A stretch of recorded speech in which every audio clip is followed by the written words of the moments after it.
myself wondering, what did happen to the last 10?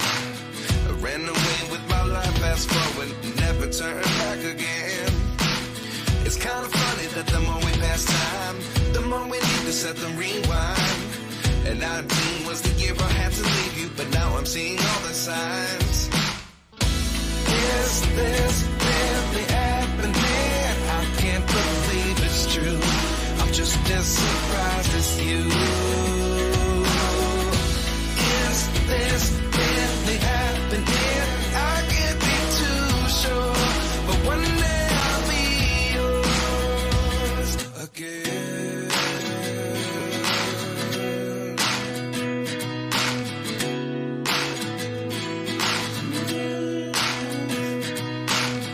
Life lessons come one in a dozen. The other 11 get something from nothing. I sit here looking for an answer. Maybe the biggest question was in the last chapter. You gave me the soul I have today. Without you I never could have moved away. But now I see what you teach. I do believe I always should have stayed. Yeah. Is this really happening? I can't believe it's true. I'm just as surprised as you. Is this really happening? I can't be too sure, but one day I'll be yours again. One day I'll be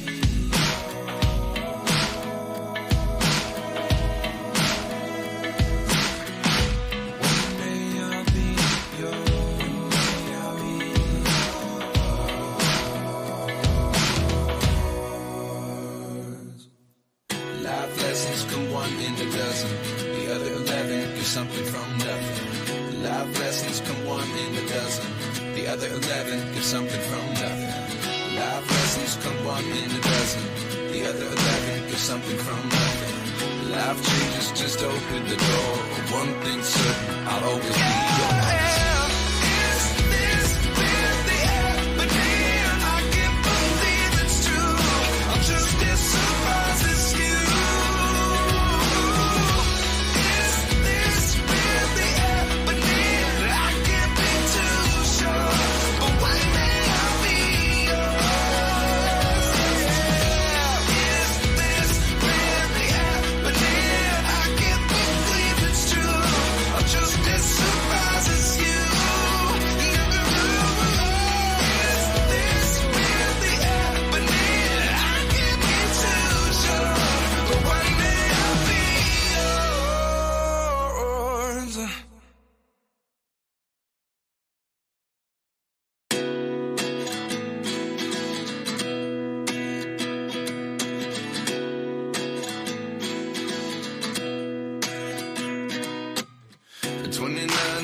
Myself wondering, what did happen to the last 10? I ran away with my life, fast forward, never turn back again.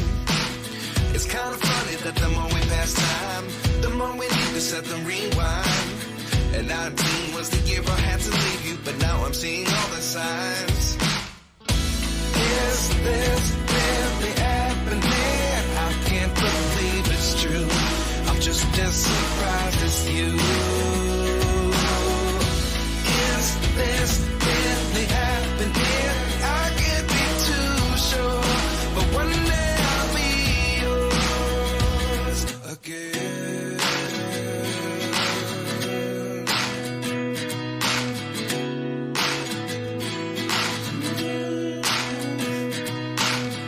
Life lessons come one in a dozen.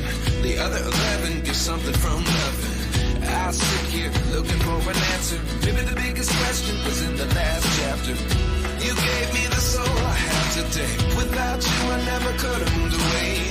But now I see what you teach. I do believe I always should have stayed. Yeah. Is this really happening? I can't believe it's true. I'm just as surprised as you. Is this really happening? I can't be too sure, but one day I'll be yours again. One day I'll be yours.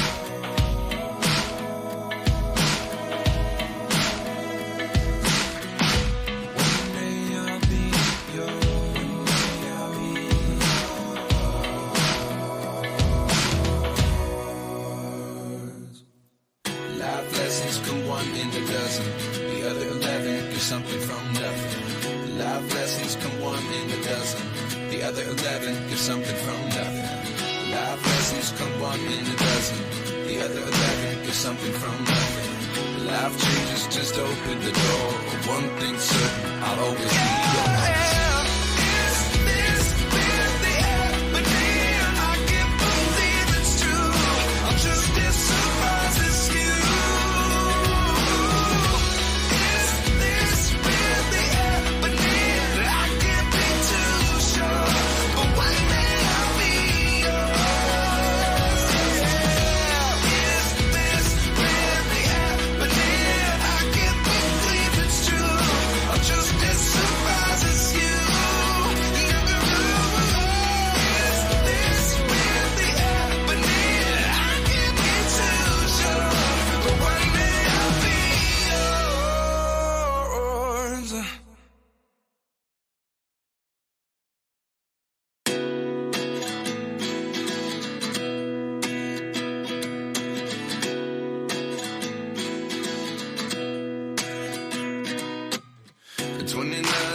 Myself wondering what did happen to the last 10.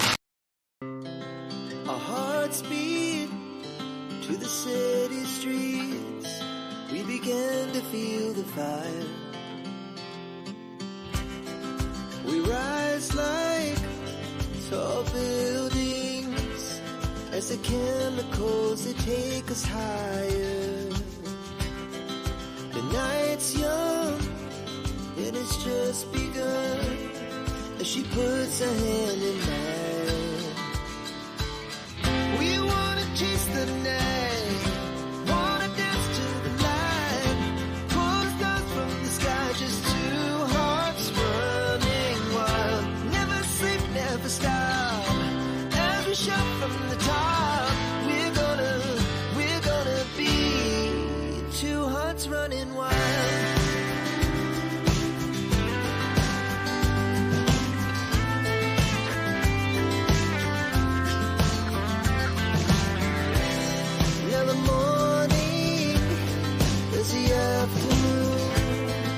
We lay awake in bed. The glass so loud as the hours pass. We're gonna do it all again. We wanna chase the night, wanna dance to the light, pull stars from the sky, just two hearts running wild. Never sleep, never stop, shout from the top. We're gonna be.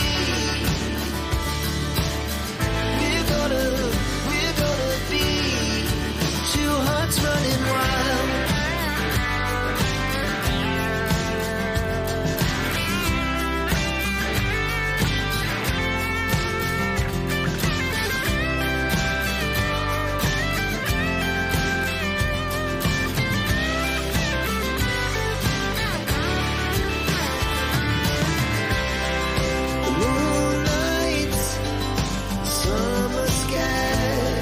The best we ever had, and we'll stay on forever. We'll never have regrets. We wanna chase the night, wanna dance to the light, pull the stars from the sky, just two hearts running wild. Never sleep, never stop, as we shout from the top. Running wild, we're gonna be. We're gonna be two hearts running wild.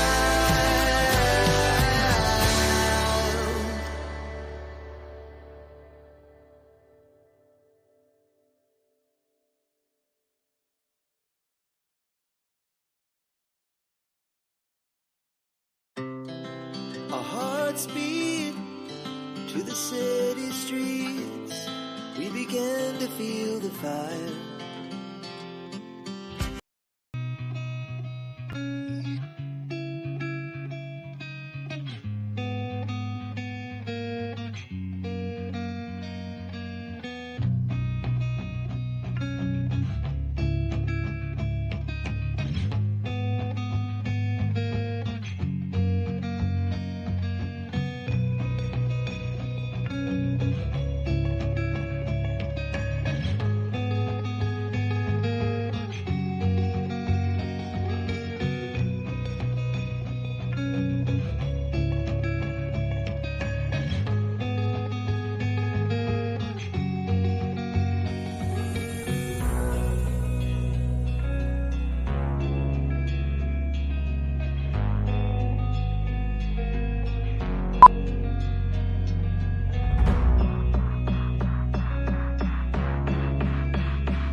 You hear me now? I think the mic was on mute. For some reason, it goes on mute whenever I unplug it and plug it back. You hear me now? Okay. Is it okay now, Scott? Okay.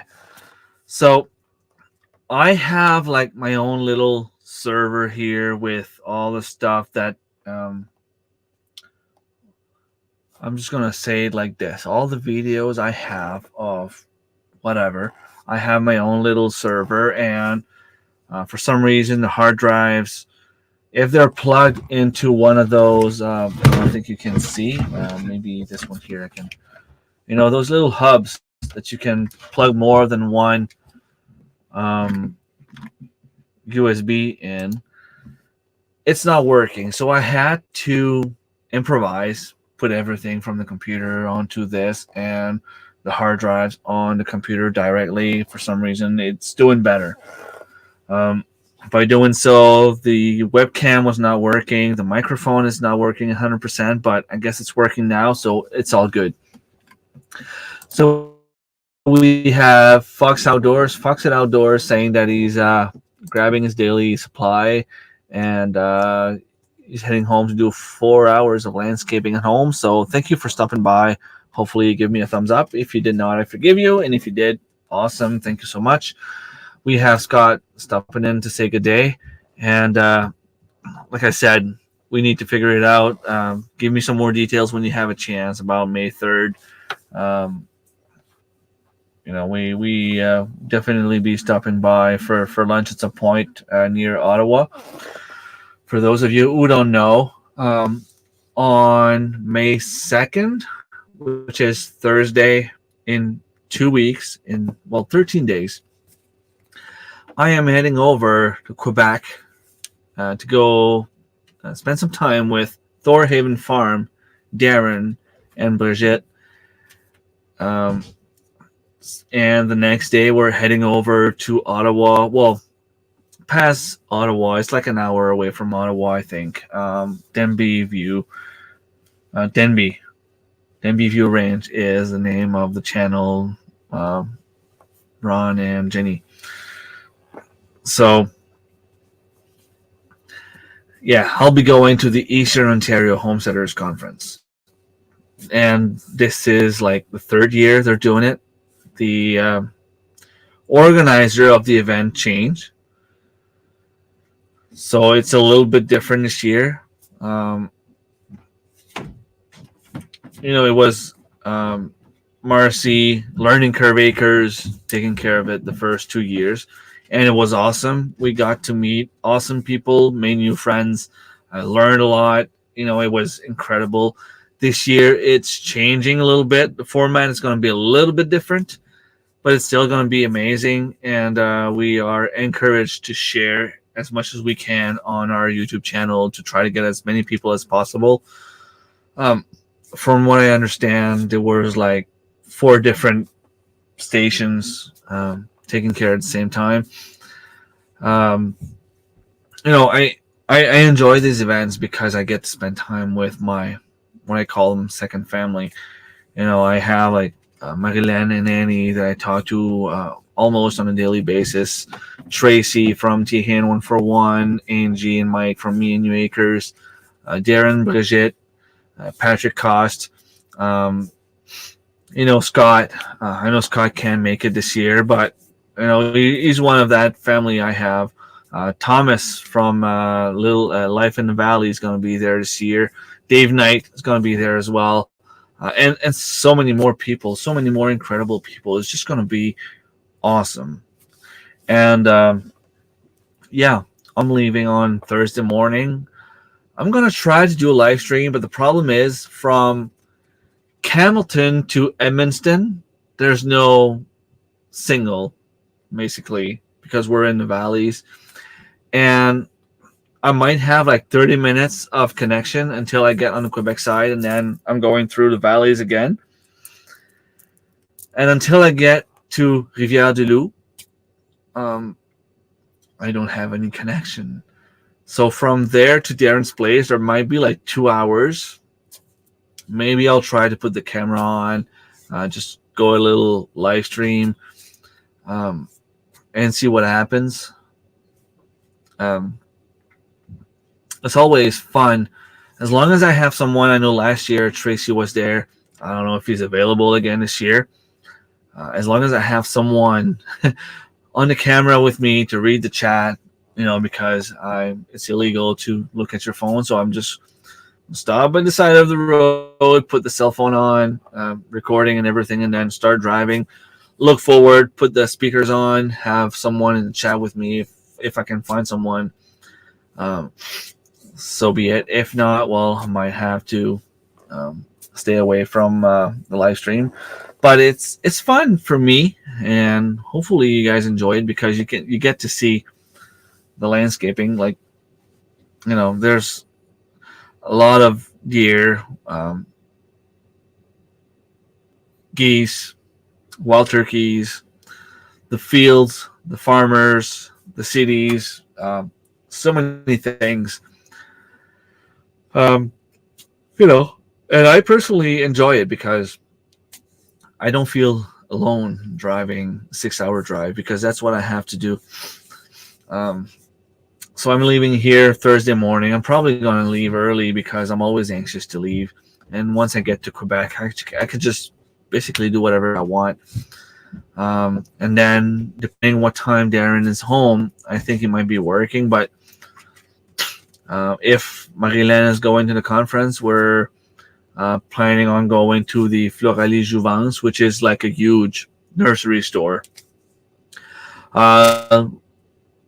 To put it into context for those of you who don't know what it is, it's like, imagine a Costco for plants. There's one section for herbs only, about the size of a regular Walmart. There's one section on perennials only. There's one section on fruit bushes, fruit trees. There's another section on different type of trees. There's another section on different kind of gardening stuff. So really, it's amazing. And you get in there and, it's just incredible. Scott's saying I'll be going live for an hour tonight, and I have to finish packing. So Toronto bound tomorrow. If anyone is around Toronto, you want to meet with Scott from Rambling with the Brooms, Kevin from Tuber Chat, and Rachel or Rochelle from Brampton Gardener, and many more YouTubers are going to be there. If you're in the area, Toronto, if it's not too far from you, very, very interesting thing that can happen. Just send an email to Scott. He's always willing to reply, and he can guide you to wherever they're going. I wish I could make it. Hello, Jennifer. Hello, Karen. Hello, Thomas. So I'm glad that you can hear me now. Yeah, for some reason, when I unplug the microphone and plug it back, the little button here,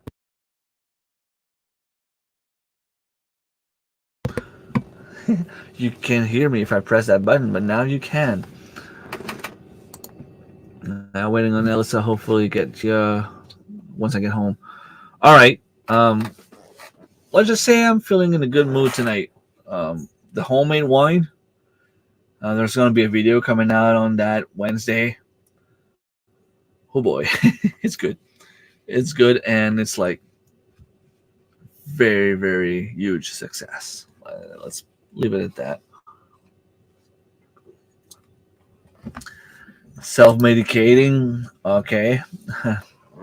I have my own little opinion on what that means.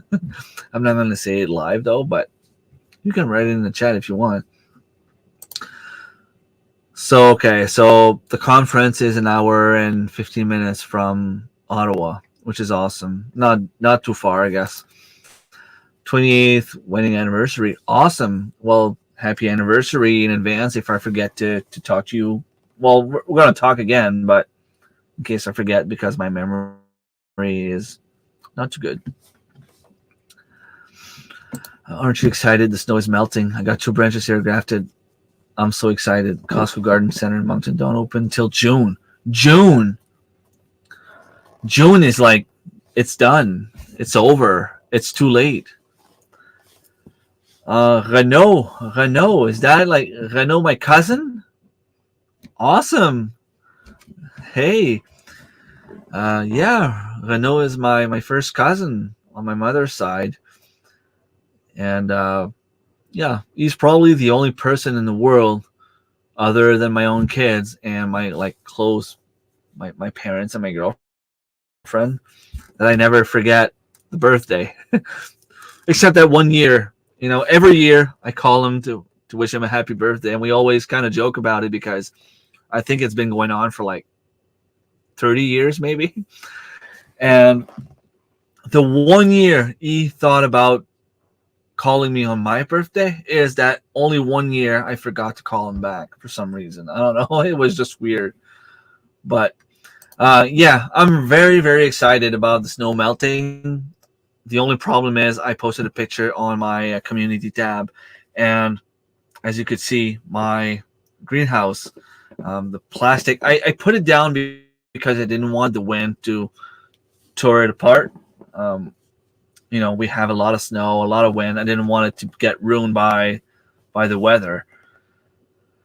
But I have mice issue, and they ate through the tarp or the plastic. There was a lot of poop, a lot of holes. Well, there was at least one big hole. So I'm hoping that it's not worse than what it looks. If it's only that one hole on that one side, I can just put tape. Um, you know, that red clean tape. I don't remember what it's called, but I can put that and it should fix it. I'm just hoping that it's not on the side where the sun hits. 60 packs of beer in Quebec. That's what I'm going to do for the conference. I mean, I'm going there Thursday. I'll be at Darren's on Thursday. Friday, we'll be at the cabin. Saturday, we'll be having our supper party kind of thing. And then by Sunday, I'm usually too tired, but being tired means that I'll drink like 3, 4, 5 beers. So yeah, a case of 20 sounds about right. That's awesome. Merci, Renaud. Merci. Thank you so much. I think it's the first time I see you on one of my live streams. That's good. That's awesome. By the way, I don't know if I've told you before, but if you hear this, if you're still here, congratulations to your daughter, because I think she won a gold medal at the Atlantics or something like that. She's really, really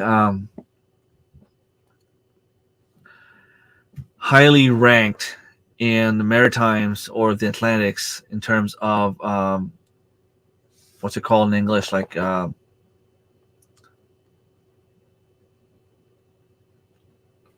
don't even know the word. Artistic swimming, or you know, they dance, synchronization, dancing, whatever. But that's pretty cool. I mean, that's still special. It's not something that I've ever done. It's not something that I know a lot, but to be on top of a category like this is awesome. First or second week of June, that's way too late, especially since considering they're in Moncton. Like with the weather we have now, they should be open. Artistic swimming, okay. Considering the weather we have now, they should be open now, especially in Moncton. But here, usually they open early May, and by mid June, they're pretty much closing. So, you know, it's kind of getting late, and especially for Costco not to be open in Moncton, they're probably like already a month late. No, it's not a tuck tape. It's okay, yeah, tuck tape. Could be tuck tape. Yeah, you're right. I got me a greenhouse cheap one, but we're gonna make it solid. And I was at your barn. I'm gonna go clean it soon. You don't need to do that, Serge. As long as I can make it down there with my vehicle, I'll go down with a few shovel. Just put your cart or your trailer, whatever you want me to put the compost poop in, and I can go and do it. You don't need to do that for me. I'm very, very thankful that you're actually helping me out. But you've already done so much. Like, you don't need to do more. Artistic swimming, synchronized swimming. Yeah, so your Reno, my cousin, his daughter is like Atlantic champion, and she's probably going to go to the Canadian Canada Games at some point. Just like you, right? Reno, he was the best in New Brunswick in terms of amateur boxing back in the days, which is, it's awesome. You went to the Canadian Games. I know you've had a couple of bad lucks there, but you know, there's at least one person in the family that was able to do something in terms of sport. You know, there's also, well, my son Anthony to finish second at the Atlantics. He was like very, very good at bowling, but it's not something that he's very proud of. He's like, who cares about bowling, right? Hello, Tiffany. Thank you so much for stopping by. 10 people watching. Hopefully, I still have at least 10 thumbs up. Don't forget the thumbs up. It's always helping the channel. And hello, Marilyn. Thank you also for stopping by. 11 thumbs up. That's awesome. I see 12 people watching. 11 thumbs up. Don't forget the thumbs up. So yeah, I have a video about 3 months ago where I was making my own made wine with one of my colleagues. I used strawberries that I harvested here and the field behind my house. I used rhubarb that I had here. I used blueberries that I harvested in the woods. I also used choke cherries that my daughter and I harvested. I put all those fruits together, and the deal was with my colleague that he was going to provide all the tools, all the food grade sanitizer to disinfect everything, the yeast and all that stuff. He was going to teach me, and we split 50-50, which I was totally okay with. After the first month, it was supposed to be done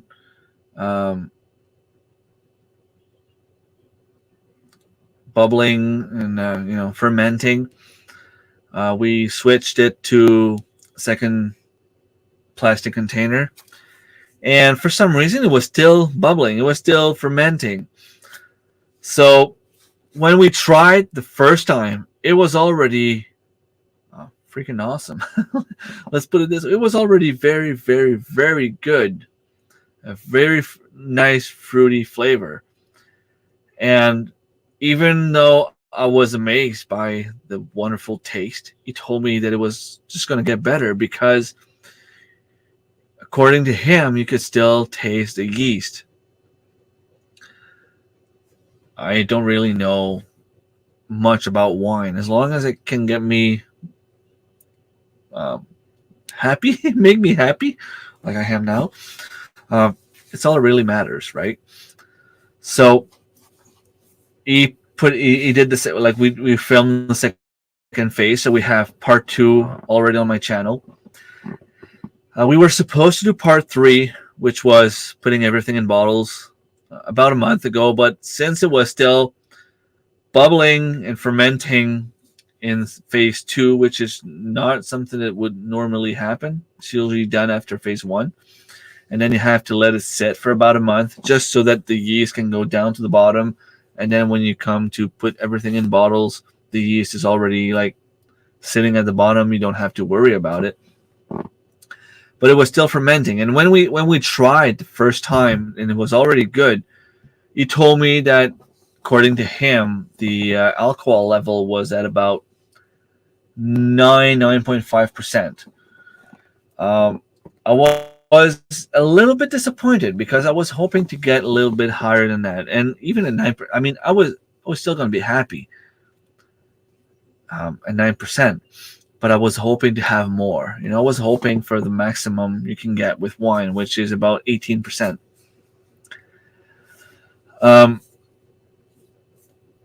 It was still bubbling, which to me meant that it was going to go up a little bit. Instead of being between 9 and 10%, it was probably going to be between 10 and 11%. Good news, it's not what happened. It was even higher than that. I took just a shooter of wine. And I mean, I know I'm not the guy that's going to drink like a case of 24 and be standing up. Like if I drink a case of 24 beers, even if it's light, there's a chance that I might end up at the hospital, Am I lagging? I feel like I'm lagging.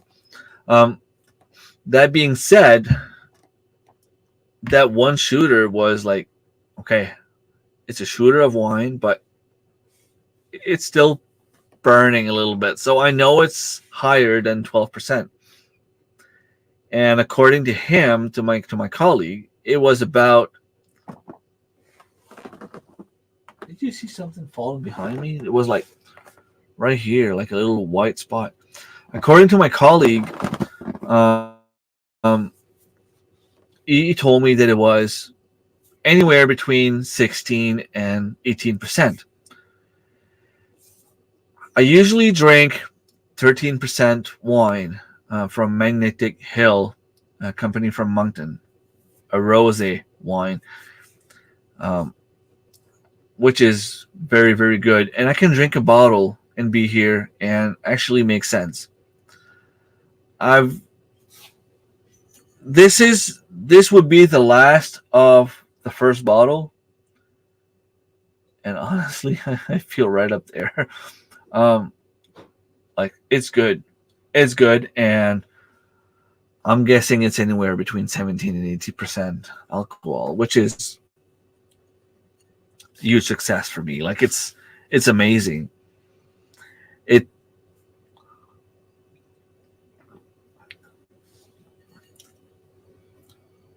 You have the little cherry taste.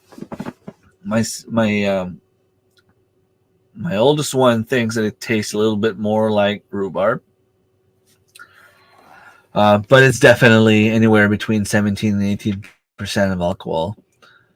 So this is a good way for me to use my fruits that I harvest in the summer, because the goal of my channel is to show people how to save money on food.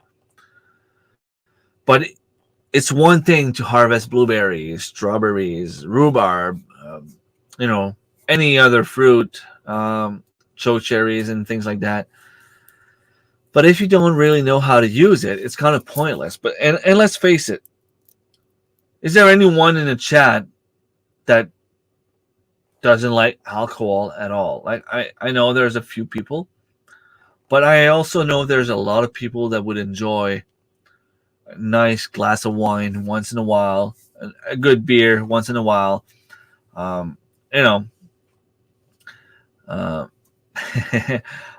know, Marilyn, you're not really the alcohol drinking type, but you still make your own beer at home, which means like you're not against it. So by doing your own beer, you're actually saving money. If your boyfriend is drinking the beer, you're saving money from the liquor store, right? So by doing my own wine, I ended up with. So I wanted to say that when time came to split 50-50 between my colleague and I, he's like, "You drink more than me. You just take the big bottles. I'll take the small ones." So I had bottles of 500 milliliters and some of 750 milliliters. I took 9 of the big ones. He only took 3. I took 3 of the small ones, and he took 9. So I ended up with a little bit more wine than he did, which is, it's awesome by me. Like, I mean, I'm very happy about it. He was happy with it. I was happy about it, and it's all good. That being said, those 9 big bottles of wine would cost me at least $15. That's for the cheap one. And I would pay easily $25 to $30 for wine this good. But even if we put it $15 times 9, so that's $135. I saved $135 of wine or any other alcohol at the liquor store simply because I was able to do my own wine. The rhubarb was free. The strawberries were free. They were all growing in my garden. Blueberries were, well, I'm going to say free, but, it cost me about $20 of gas to get there.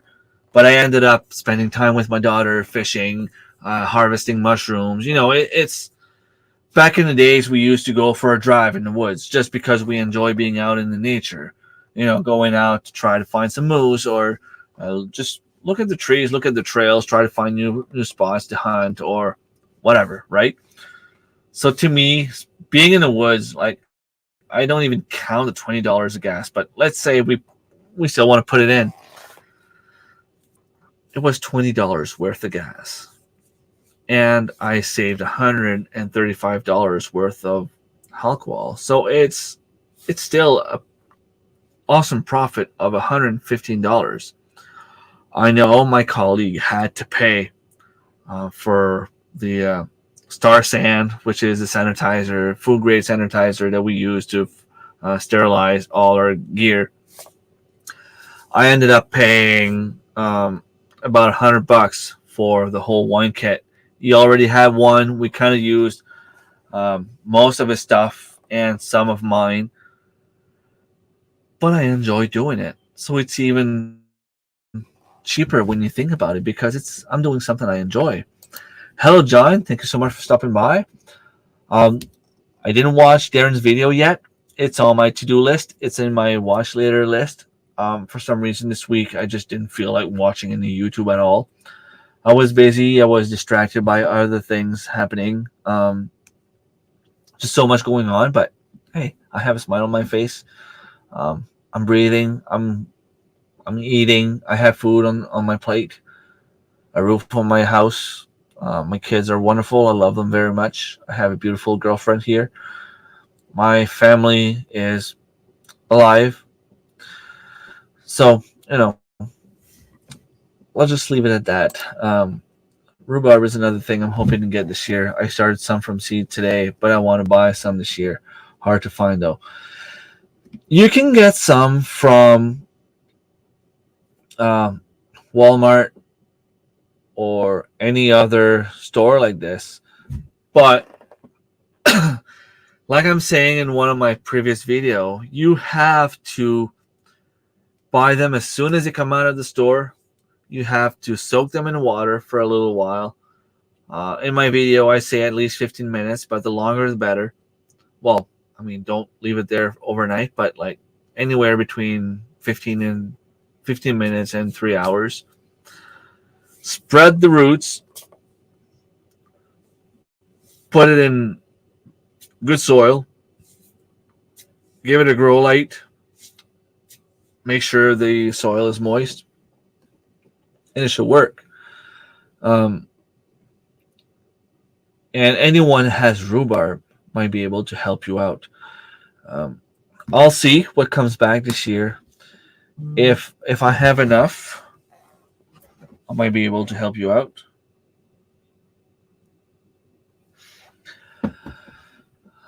So we'll see. We'll see what happens with what I have planned already. I received some from Jane last year at the conference. I don't know if she's in the chat, but wonderful lady. Never met before. She saw me on YouTube and she's like, "Hey, that guy needs rhubarb." And she brought me rhubarb.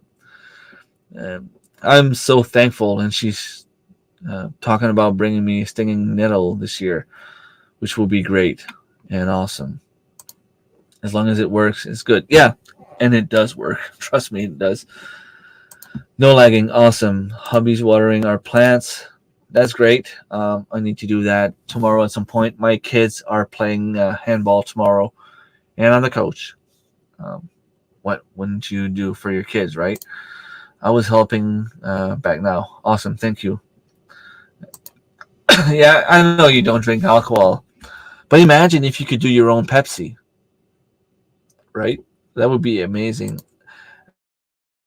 And it's better for you than pop, so that's good. Yeah, as long as I don't drink every day. But it's hard knowing that I have like delicious wine right there. It's hard not to drink every day. Yeah, beer is not for everyone. You either love it or you hate it.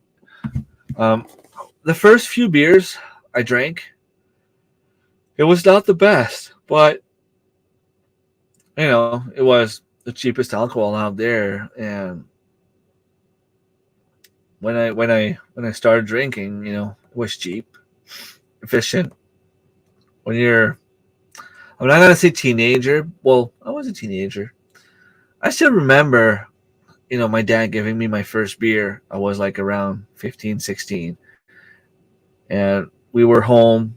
He's like, I'd rather have you drink a beer here with me um, than in a party somewhere where I don't know what's happening. So I drank this beer. I couldn't finish it because when you get at the end of the bottle, it's awful. And then he looks at me, he's like, son, when you're old enough to buy your own beer, you'll be old enough to drink it. I'm like, okay, Dad, that's fine. That's fair enough.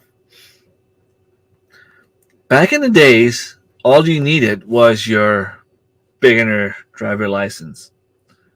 Your driver Z or Z or just a beginner. We call it the beginner, but the first driver's license you get, the one where you can't even drive alone. You get that when you're 16. And with that little ID, back in the days, the bouncers at the bars, the clubs, whoever was selling the alcohol, did not worry about the dates on it. They figured if you're showing them your ID, you're old enough. And my birthday was in October. So I had some friends who were born in January. And back then, if they took the course, the driver's course, it was 4 months before you got your license. So by end of April, they had their driver's license.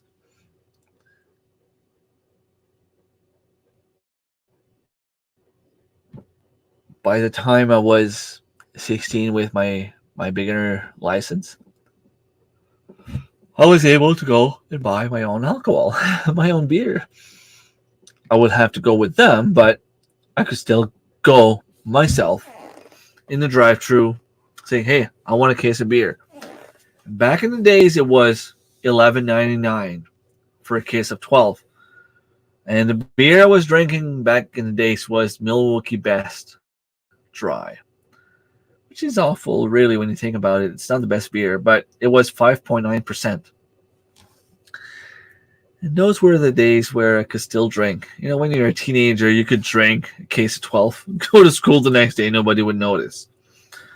Now I drink one glass of wine, and if I'm not careful, the next day my colleagues will notice. So a case of 12, 5.9%. That's what I was drinking at first. A lot of people don't drink, and that's fine. That's great, actually. And you know where the fruit comes from and wasn't GMO or sprayed with chemicals. We were afraid that maybe the blueberries were sprayed. But after doing some tests on it, after checking out, we found out that they were not. There's always that possibility, especially when it's in the woods.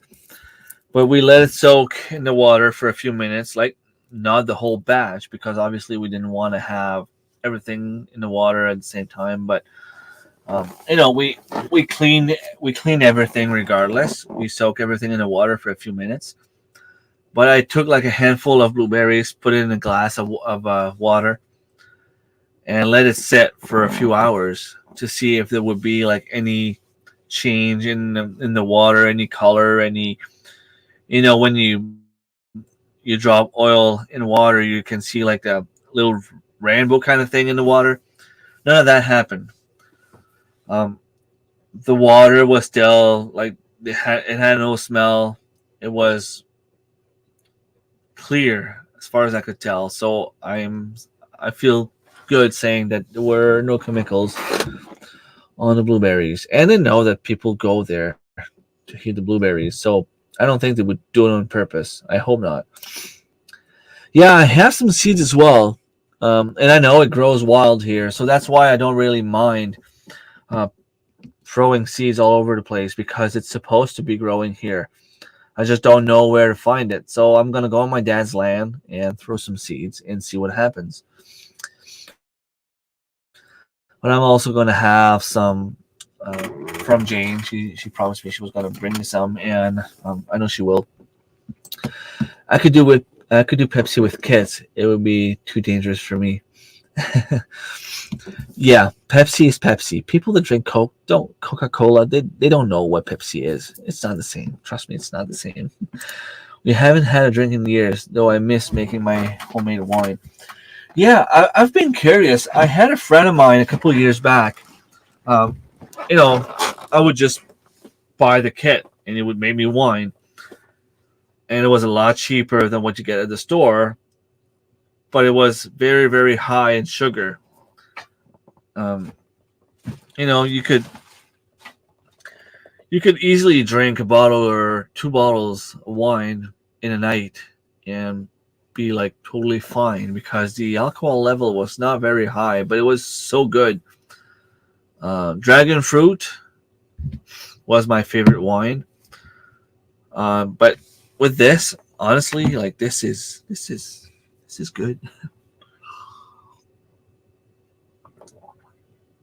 Oh, Wickershire Project Upgrade, Billy. I'm so sorry. I have to make some money somehow. Salt Spring Seeds in BC is amazing for herbs. Most people don't even know about it, like the ones used in Chinese medicine.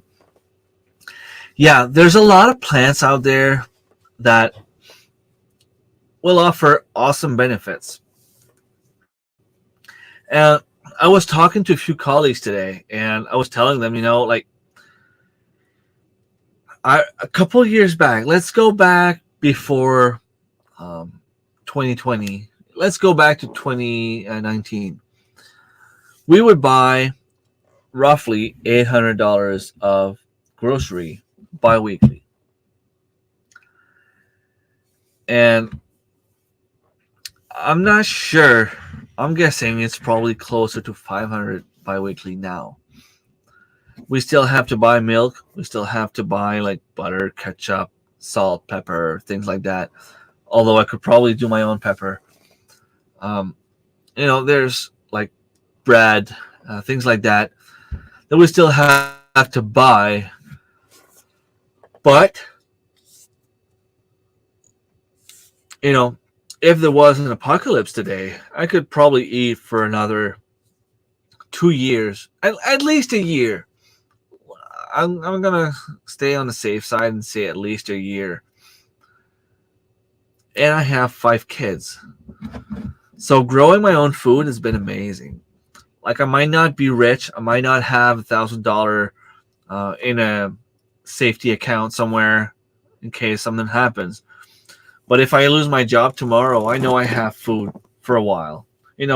I can do without cable. I can do without the internet if it really came down to this. Even though like I kind of need the internet to be able to do the YouTube thing and make a little bit of money, but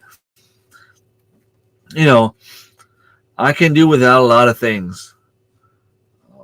I can do without gas if I have to because I can stay home. But you can't do without food. I have a roof on top of my head. If something happens, I don't suppose it would ever get to this because I would go and find like a cheap job somewhere where I would just work my ass off for a few dollars. So at least I could pay for my mortgage. But if it came down to this, if I got sick or anything, I know my parents would take me home. They wouldn't leave me in the street. I have food. I have shelter. I have a beautiful family. I mean, I got all I need. I don't need to have a lot of money, right? The food, like I was telling my colleagues, they were like, food is so expensive now. Like, I don't even know how you can do it. I'm like, well, I grew a lot of my own food, and you can do it too. They were like, no, I can't. Like, I don't like gardening. I don't like taking care of plants and things like that. You might not enjoy being out in the garden. Maybe it's not for you, and that's okay. It's not for everyone. It's not everyone that wants to go spend hours in the garden and remove weeds, plant seeds, amend the soil. But like I told one of them, I said, you have space on your property? She's like, yeah. I said, you have place to put a fruit tree? She's like, yeah, we want to do it. I said, why don't you just do it now? She's like, well, we were told we need 2 apple trees for them. I said, yeah, but considering where you live, because I know where she lives, I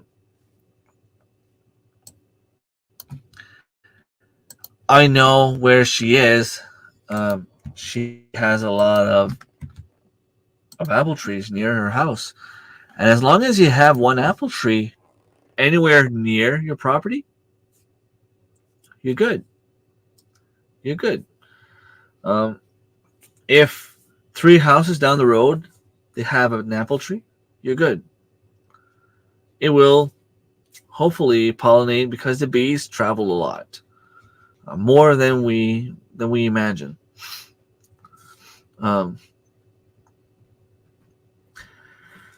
So she's like, oh yeah, you're right. Maybe I should do that. I said, even if you pay like the full price at like a local nursery at like $125 for an apple tree, I said, if you do that, the tree will be a little bit older. So within a year, maybe 2-3 years, you'll start having apples on your apple tree. She's like, yeah, apples are getting really expensive. You'll pay like $8-9 for a pack of 12. I said, yes. Imagine that.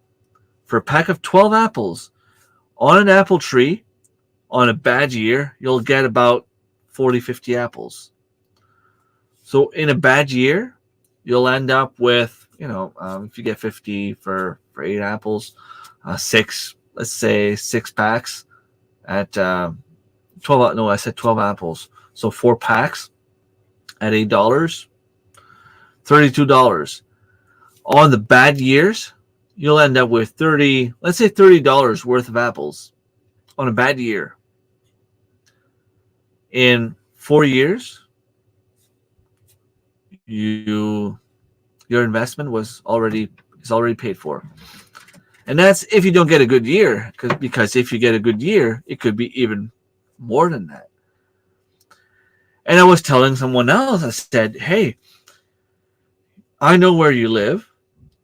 I know where your parents live. And just across the road from your parents, whoever purchased the property, they have a lot of apple trees. And I'm guessing they don't harvest all of them. And I said, you should just ask them. Ask them, hey, can I go harvest one of your apple tree?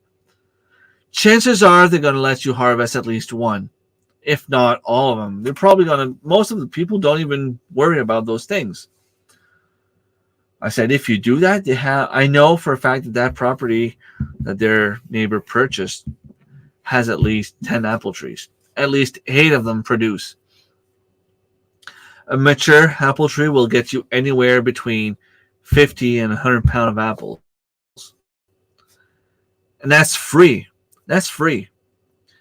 We have a lot of wild apple trees around here. They're free. It might not be the same thing as buying an apple from the store because it's not as crunchy, maybe. You can still make apple pies. You can still make applesauce. You can still make apple syrup. You can still make apple cider vinegar. Your chances are, if you have at least 10 apple trees, a lot of wild apple trees come in orchard, an old orchard, a couple of trees here and there. You'll be able to find apples that are actually very, very good eating straight up. And we're like, you know what? You got a point. Yeah. You can save a lot of money by doing the free stuff. I said a lot of people will go to the store to buy spinach. Okay, spinach is not the most expensive thing, but it's still $3, $2-3 for a package of spinach. You can harvest dandelion leaves. I know it might sound gross, but it pretty much tastes the same as spinach. It has the same nutrition value. And it's free. It's growing on everyone's lawn. So, I think it's time people start. I don't want to be rude, but it's time people start waking up. We have so much food around here. Sometimes I watch a TV show alone. We were talking about that too. A show alone where people are thrown in the woods with 10 items and they have to survive for as long as they can. Now, I don't know. Maybe they're thrown in a place where they have no idea where they're going.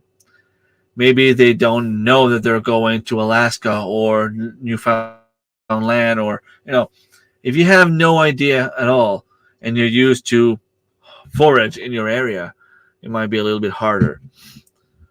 But if you know at least a week in advance, you can go on your cell phone, Google, YouTube, whatever, spend a few hours, find out what's growing in that specific area. And you can find a lot of edible food.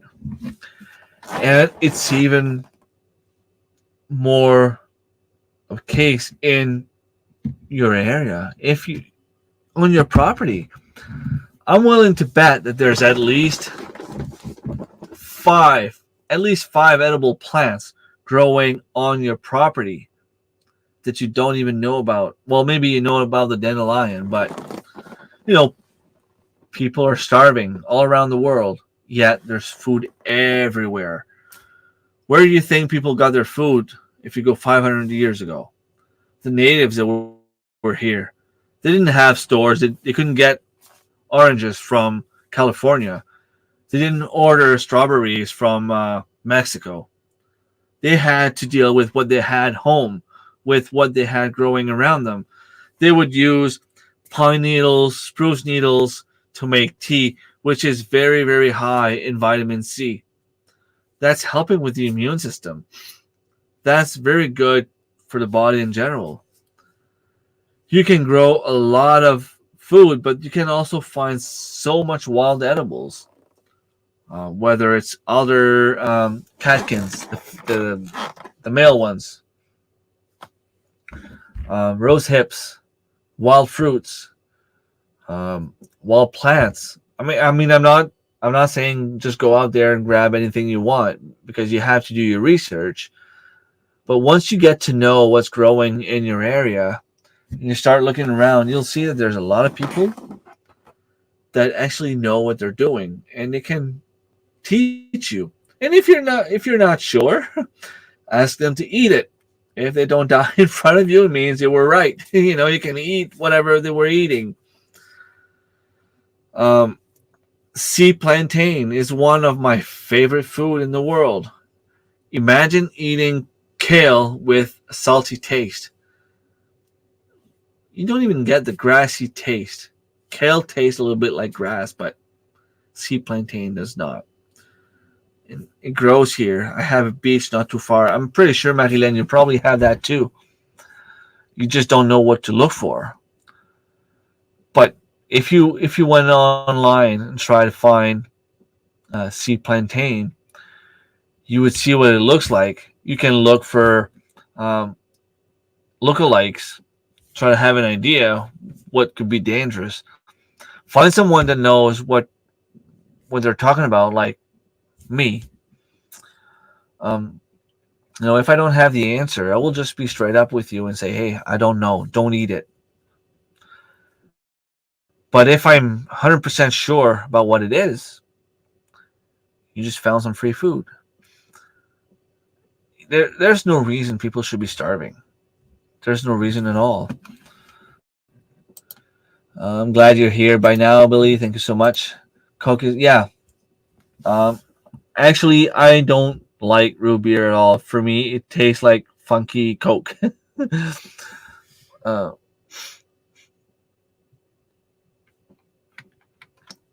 Saying hi. Should hit a fan. I do have enough seed to grow for the rest of my life. Seed collect. Not from what I collected, but from what I have at my feet, I probably have enough to start something. And that's one of the reasons I say I love perennials, because you can plant them and watch them grow and harvest them and go back the next year to have some more. Sorry. I have strawberries growing. They're perennials. Rhubarb. They're perennials. I have a bunch of fruit trees around here. Perennials. Onions. They're not perennials, but they can be self-seeding. You just have to tap on the flowers when it's time. They'll drop their seeds, start growing just enough so that they go dormant in the winter, come back the next year.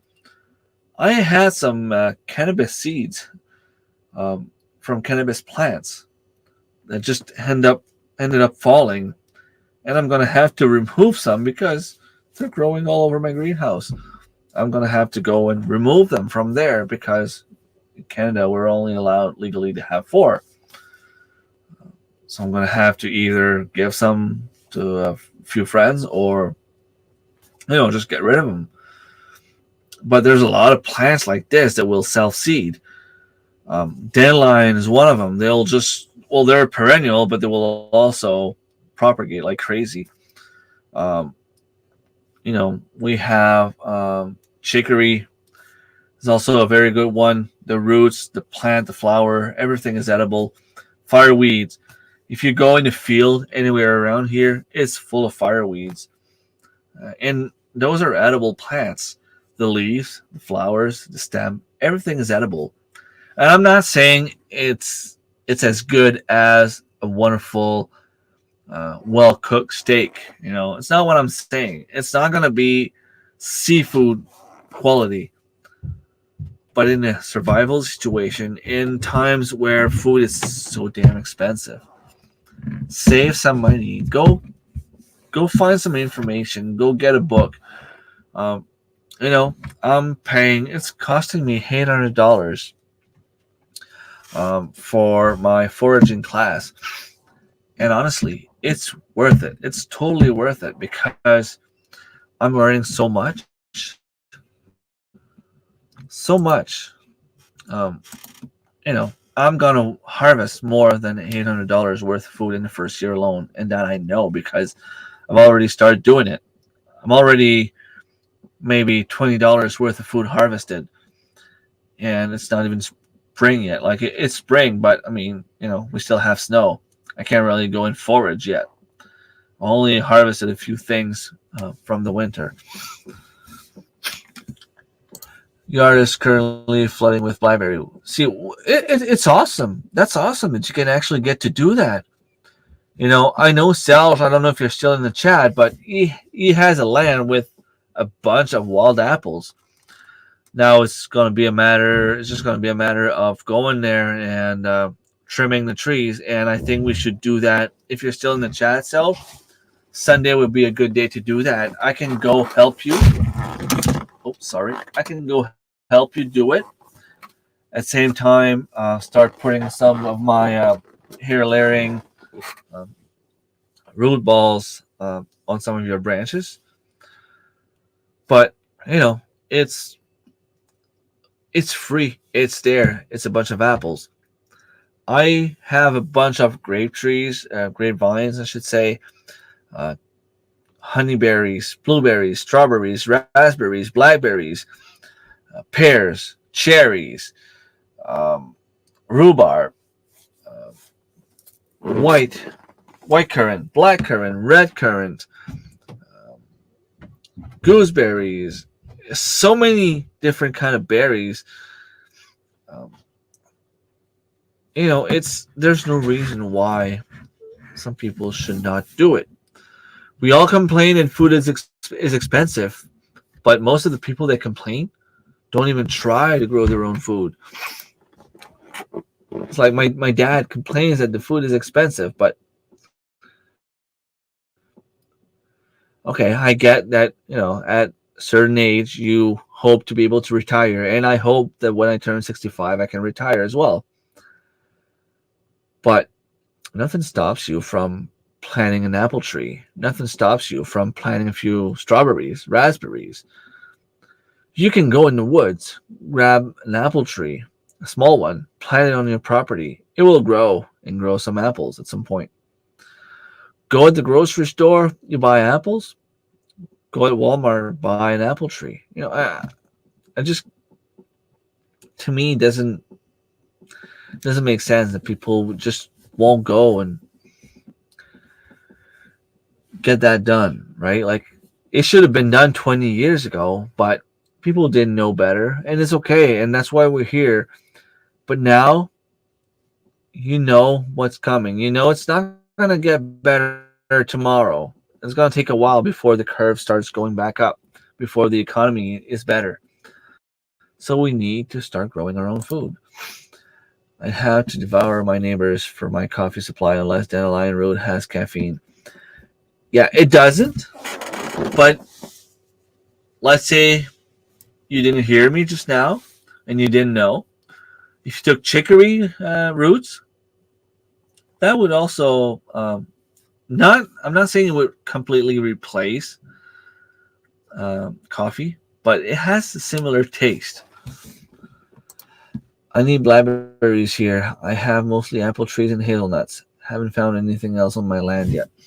Well, if you told me you were going to stay there, I would definitely be trying to find you a lot of things and, help you establish and all that kind of stuff. But you're talking about selling. It doesn't mean that I can't help you keep some stuff in containers or whatever so that you can bring it wherever you're going. But you know what I mean? Like, it's hard to establish like a good pear, plum tree, things like that if you're not going to stay there. Blueberries, 2 lots over. I'm not saying I stole a few rhizomes, but I think they walked here and planted themselves in my shovel. I want to go in the woods, go get some wild ones. I am pretty sure the wild ones will do even better than the ones I purchased at the store, simply because I will bring the soil with it, and it will be a little bit more acidic by default. And I think by planting them next to my spruce trees will also help. Most people don't like going to work, but they do it because they need to work to live. Even if you don't like gardening, you do it to have healthy food and food security. Exactly. You're totally right. And for me, I mean, it's not even a question. I do probably more than what I enjoy because, let's face it, I don't always feel like going out in the morning to go water the plants. I don't always feel like going outside and remove the weeds.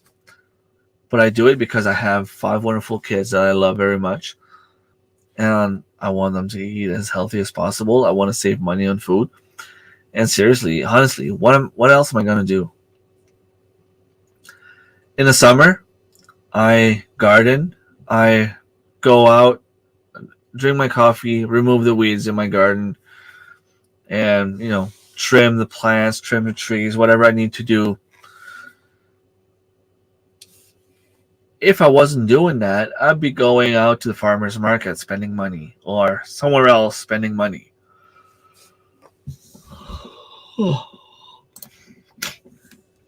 Good apple tree with a quality root stock for health. Totally. I can buy a large zucchini for $3 here. Wow. I've seen that too. And I've shown that to my kids. I said, look, A spaghetti squash sells for like $1.99 or $2.99, and they're about this big. Mines are like this big, and all it cost me is a seed, and it's like $2 for like 25 seeds. And on every single plant that grows, I get 2, 3, 4, 5 zucchini squash. So imagine how much money you save. And people say, "Oh, I don't feel like mending my soil, like tilling the garden every year." Some people can have access to a community garden. I do. We do here in the village, and it's free. All they ask us to do is sell a few tickets. And for some reason, in the last 2 years, you didn't even bother me with it. Um, I want to offer a little bit more help in exchange for, not bothering me with it. But no matter what, like we go there, we socialize with people. Sometimes elderly people will be there, telling me tricks, tips, showing me things, how to get better at being a gardener. Um, and it's all good. It's all good. It's all good stuff. You can graft a branch from another apple tree to the one apple tree and have two different trees on one tree. So you won't need two trees. Just grab. Yeah, that's true. But I just want to have a bunch of apple trees here. I just want to have a bunch of fruit trees in general. Just anything I can get. Any fruit trees. A seed pack has 20 seeds. If all 20 grow at, say, 3 fruit each. Yeah, I always put things at 90%. We all know that it's more than 90%, but if you have 20 seeds, you would get 90%, you'll get 18 plants growing.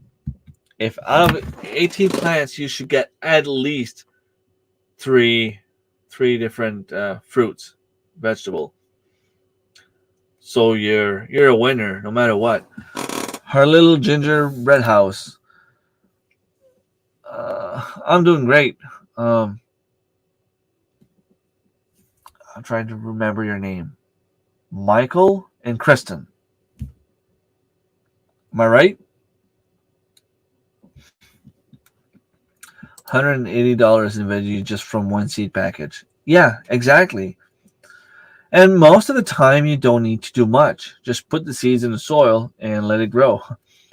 Some of those plants are very strong and it will grow through pretty much anything. Apple pie, apple jam. True. Anyone who has berries in their backyard has a cash gold mine. Exactly. $4 or $5 for a pint of berries. It's insane.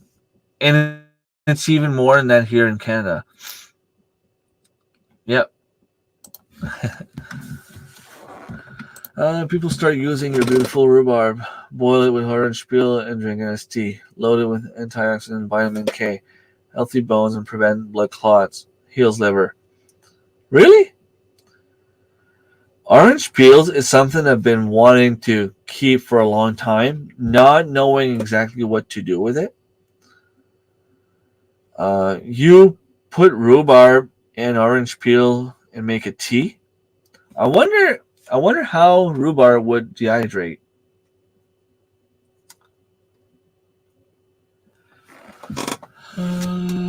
Not sure I understand this comment. Snow melted from my little tree nursery. There's a small tree that I think I did not have time to plant last year. I think it's an apple tree. Hopefully it survived. Then dandelion seeds are super easy to collect and reseed. Yeah, well, they can do it on their own too. Base for a salad, totally. Chicory, dandelion, spruce tips. Spruce tips are delicious. They have this lemony taste.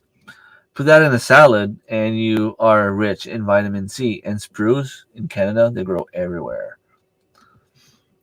Pine trees, wood for building, needles for tea, pine nuts.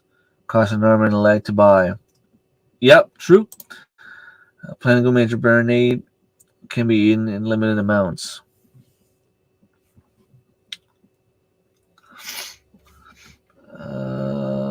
Not sure which comment you're talking about that you had to remove. I learned yesterday that there's a patch of wild mint not too far. It appears that it grows in salty area. I was fishing a couple of years back, 2021, and on my way back, it's probably even longer than that ago, maybe like 8 to 10 years ago. And on my way back, I stepped through some plants and I'm like, oh man, wait, it smells like mint. Turn around and like, yeah, like it really smells like mint. So I checked at the plant and it was mint growing next to a little stream not too far from here. They will definitely grow through in wet area. We have a beach here, and there's what would be called a dune. Like there's a road, like the beach, a small road of sand, and then there's like water again, salty water. And on the other side of the road, there's like a swamp, kind of. It's more swampy than anything. And when I was taking my foraging class last year, I was kind of proud to be able to say, hey, everyone, look to the left and just smell. It smells like mint. That's because it is mint. And I could see it with the little purple flowers, and you could smell it. Like, it has a very distinct smell. We have spoken with neighbors across the woods out here to grow different corn, melon, and squash, help to avoid cross-pollination until we decide to cross-pollinate. That's awesome. There was a plant swap today. I brought some chamomile, anisop, and thyme. Hope people will take them and plant them. I sure hope so too. Hopefully people will actually start growing their own food and take that a little bit more serious.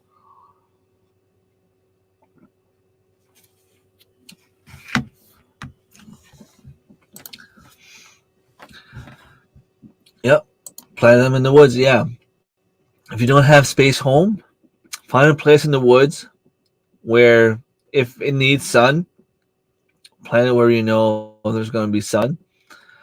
I was thinking about selling a lot of apple trees and things like that, but you know what? My goal here on my channel is to try to show people a better way of life. And I talked to a few colleagues, and I told them that what I was going to do is, if I can succeed at propagating plants and trees and shrubs and all that kind of stuff, I'm going to bring some to work and do a giveaway. Just put your name on the list if you want to have a free apple tree. I'll keep one at home. Whoever wins, okay, I'll deliver it to work or whatever I need to do. I'll bring it straight to your place. Because, yes, this is some sort of a sideline. I mean, I'm not going to lie. Makilen, a little bit tipsy, just more than a little bit. YouTube is my sideline. I do this to, let's face it, we try to make money to have a better lifestyle and all that stuff. But my goal is also to teach people how to save money on food and grow their own food. So if I can do a few giveaways here and there to people in my surrounding and give some free shrubs, trees, bushes, fruit, well, in my mind, it's a win-win situation. Because if I give something to someone, I don't expect anything in return, but I can tell them, hey, if you want to learn how to take care of it, just go watch my YouTube channel. Um, and I'm not doing this for that. If they don't want to follow me, that's fine too. If I have anyone in my family, if I know if you're still in the chat and you want to have a free apple tree, come over, buddy. You come around here. I mean, his parents live basically 2 houses away from me, so he comes here twice a year. I can go down the street and give him an apple tree. That's no problem. I mean, my wife bought chamomile at a farmer's market, $5 for a tiny cup with 3 little leaves. I just stared at her and threw the 4 chamomile seed package at her feet and went outside. Yeah, I know how you feel. There's wild chamomile growing all around too. So I think we own every basic flower, herb, and veggie out there. That's awesome, Billy. Got 200 feet of potatoes this week. Cross that off the list. That's awesome.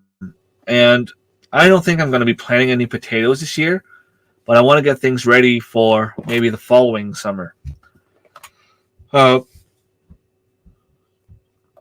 don't think I have enough space here to grow potatoes so that it's worth growing potatoes. But behind my dad's property, I think I've said it before, but there's a big field. It doesn't belong to my dad, but I know who it belongs to, and I don't think they would mind if I just planted potatoes there. I just need to be able to talk to them, which I'm hoping to be able to do soon. And then I will get someone to come and, remove all the grass, and I'll be adding some compost and hopefully be able to plant some potatoes in 2025. Very nice. Good thing to cross from the list. Yeah. Our neighbors are sending us 50 pounds of lentils, edible and cover crops. That's awesome. Here's the firewood for next winter. All tucked in wood shed. Yeah, I saw the picture. That's awesome. That's a very, very good thing to cross off your list. Putting all my fruit stuff in 5-gallon buckets, not leaving anything here. Okay. That's pretty cool, Jen. I'll see what I can do. I'll see if my rhubarb is growing well, and maybe I'll go on my father-in-law's property. He had some huge rhubarb. I'm not lying when I say the leaves were about this big. The stem were like, my GoPro stick here. This was about the size of the stem, and it was about this long. Like, it was crazy. If I can get some, I'll definitely bring you some. Of course, you paid for it. Now you have to take care of it. Yeah. Hello, How to Garden. Thank you so much for stopping by. The kids see that garden, they will know why, and you instill a sense of gardening in them. Yeah. I'm not going to say that all of them enjoy gardening, but at least, the oldest one, they enjoy other things that will also provide food. They enjoy fishing. They enjoy hunting. Anthony loves hunting and fishing. He doesn't really enjoy gardening, and that's fine. But if we go grouse hunting, I can be like, okay, look, I'll bring you hunting all day. All I'm asking is that during the time of the day where it's the worst hunting time, we'll take 30 minutes. We'll go grab an apple tree and harvest all the apples in it. And you have to climb up the tree. And he's like, oh, awesome. He likes to climb. So he'll go up, grab a bunch of apples, and we'll come back home with grouse and a bunch of apples. Oh, she says she has $5 cup of lemon balm for me to plant too. Shakes head. Not gonna break my keyboard. I'm not gonna break my keyboard. No, it propagates by itself. It spreads like crazy. I meant the other person who was complaining about needing 2 apple trees, not you. Yeah.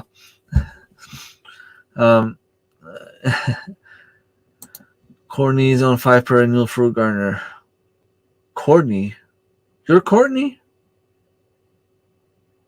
I thought you were Kristen. Okay, Courtney.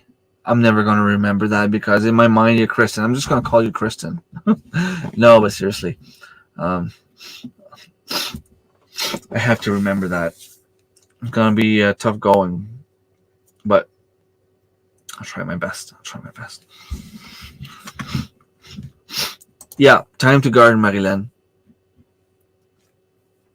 Mandarin, lemon balm. I have mandarin and lemon balm, and I have some seeds for lime balm.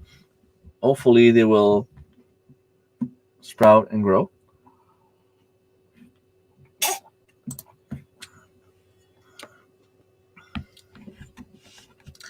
Yeah, we still have about a foot of snow in some places.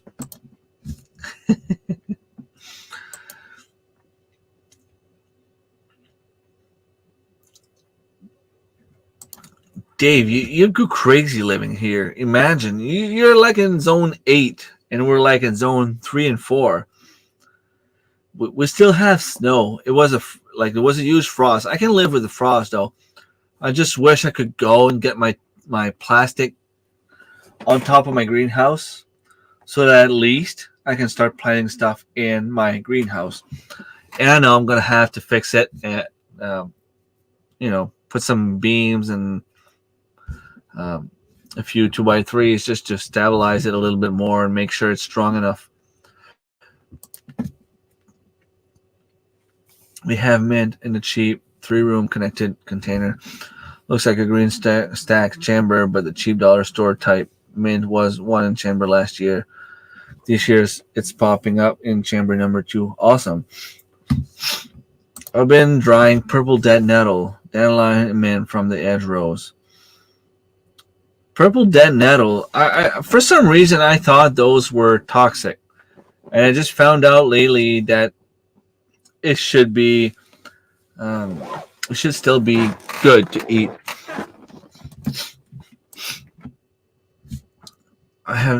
Same for me. I have no clue what to do with it. Never give a new tree a cushion to grow in. Too much compost in garden soil. Always plant in native soil. Make the root dig down and take hold. You add compost. Yep, exactly. You had compost to the top always. Put in a tea if you are constipated or have trouble peeing. 49. I'm 40, but I'm still good.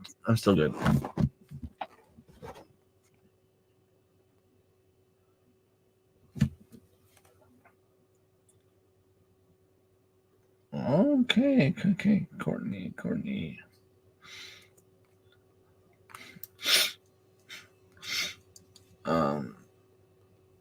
Sorry, there's a lot of chat. Okay, so I think correctly, do not eat the rhubarb green leaves. That's true. You just eat the stalk. Let the plant mature and make pie from the red stem. Isn't there a green stem? I just heard recently about the green stem, but if the green stem is toxic, and I have some and I didn't know about, well, that would explain a lot of things because I have some in there.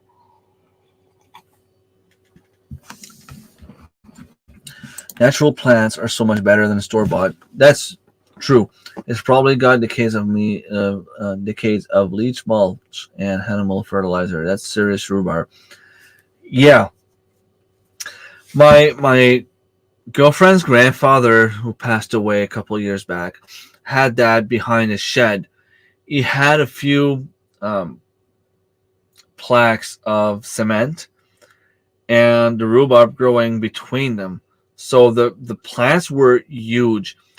And like seriously, last year we harvested about 3 plants. And I mean, I drive a Jeep Compass. It's not very big, but it's still a vehicle. It's still a Jeep. The 3 plants were taking away the whole back of the Jeep. Like you couldn't fit anything, and the plants were like even taking over the back seat. The kids had to sit back there because we were heading over to a soccer practice. I dropped them at their practice, went over to pick the rhubarb, went over again to pick them up and watch the rest of their practice. And on our way home, they had rhubarb all over their heads. You should come visit our garden, take a tour. Think you would be surprised. Very bountiful, minimal work, minimal watering. It's awesome. You're in, well, you don't have to say it here. Just, I noticed you just sent me a message. I'm just wondering, I'm in the Campbellton area, how long it would be from my place to your place. And that's definitely an option because I'm hoping to be able to go at some point this year, visit a few places in the province. I have no reason not to do it, really. Even if I just go by myself, or even if I bring one of my kid or two kids, we can go camping in a tent. I say that if we end up going at, let's say, Ren's homestead, we can probably sleep in a tent on their property for one night, visit their farm, bring some food from home, a bunch of canned food, whatever. Head over to Moncton to visit someone else. Maybe go visit Tiffany at the Canadian Family Life, Tiffany and her friends. I know there's a bunch of awesome YouTubers, awesome farmers, awesome homesteaders in the province. How many days? I think it's like 14 days. In 13 days, I will be leaving home to go to the conference. That's insane. It's been going so fast, like it's crazy. Zone 7A is wonderful, but you have to time peas, lettuce, and brassicas right or not go. This is where seeds start to make 100% sense. Yeah, thank you. I noticed that. I will read the comment, your message. Purple dead nettle is in the mint family, and the stem is square. I will send you some picture, Dave. I think I still have your email. I will send you some pictures of what I have as soon as it starts growing. If you want to kill weeds, put rhubarb leaves on top of them. Yeah. Although I have grass growing and it took over my rhubarb, so that's why I'm not 100% sure my rhubarb survived. Looking it up. Yeah. Even Wilderstead, another awesome Canadian YouTuber, we're talking about putting like your squash and zucchinis on the edges of your garden because the leaves tend to grow bigger. They tend to kind of kill the weeds underneath them, and you end up gaining a few inches every year. 15 days. Yeah, 15 days. But in 13 days, I will be in Quebec. OG didn't know it looks exactly like. Yep. I bought my first triple fruit tree today. How am I going to dig the hole? If your soil is not frozen, you should be good. I think the type of bug is spreading. I'm almost caught up on the chat. Yep, with a shovel. I know I need a shovel, but you need effort to dig. Yeah, you can do it. How far away from the conference are you, Jane? Just out of curiosity, because I'm sure there's a couple of people around you, if depending on how far you are, that would, probably go and give you a hand. People you could trust and people I trust, they could just go and give you a hand.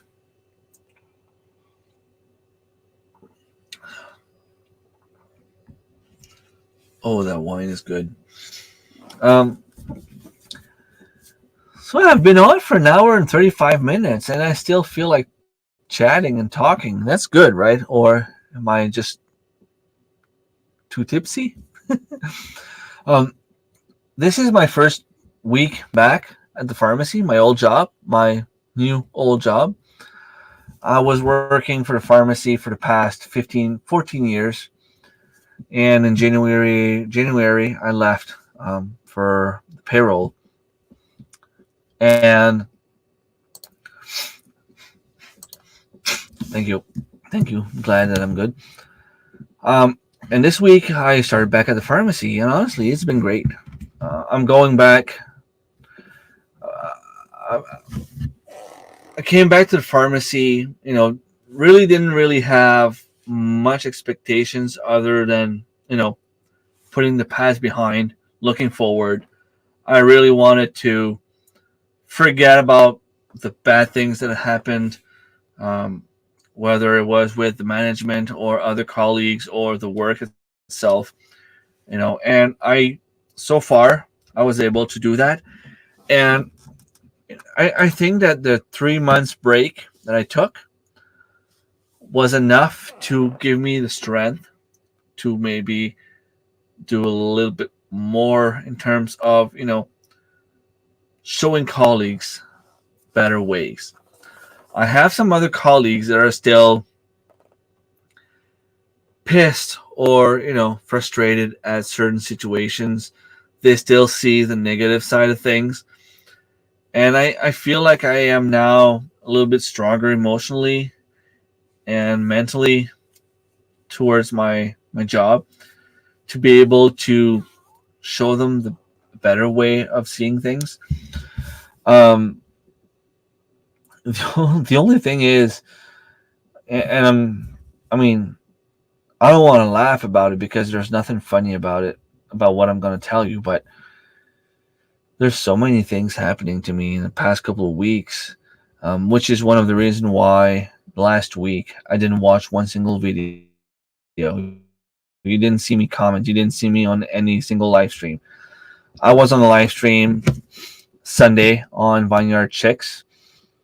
Um, I didn't watch. I didn't comment. I didn't give any thumbs up. I didn't do anything like that. I was mostly absent from the chat, all different kind of chats.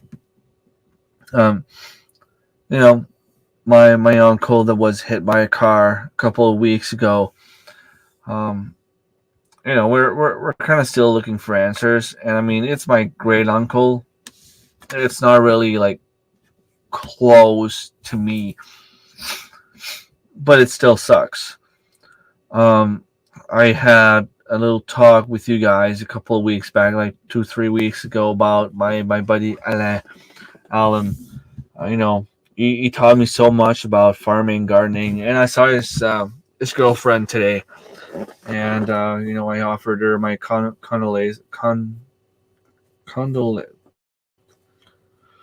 my sympathies, condolences, my sympathies. We had a little talk, and it's not easy to lose a good friend. And when we say, we have a French expression saying "jamais deux sans trois," which means never two without third one. Last, not this week, not 2 days ago, but the previous week, I had another very dear, good friend of mine passing away. And it's been a tough couple of days. A week ago, my grandmother got sick. She's 88. She suffers from dementia. She has Alzheimer.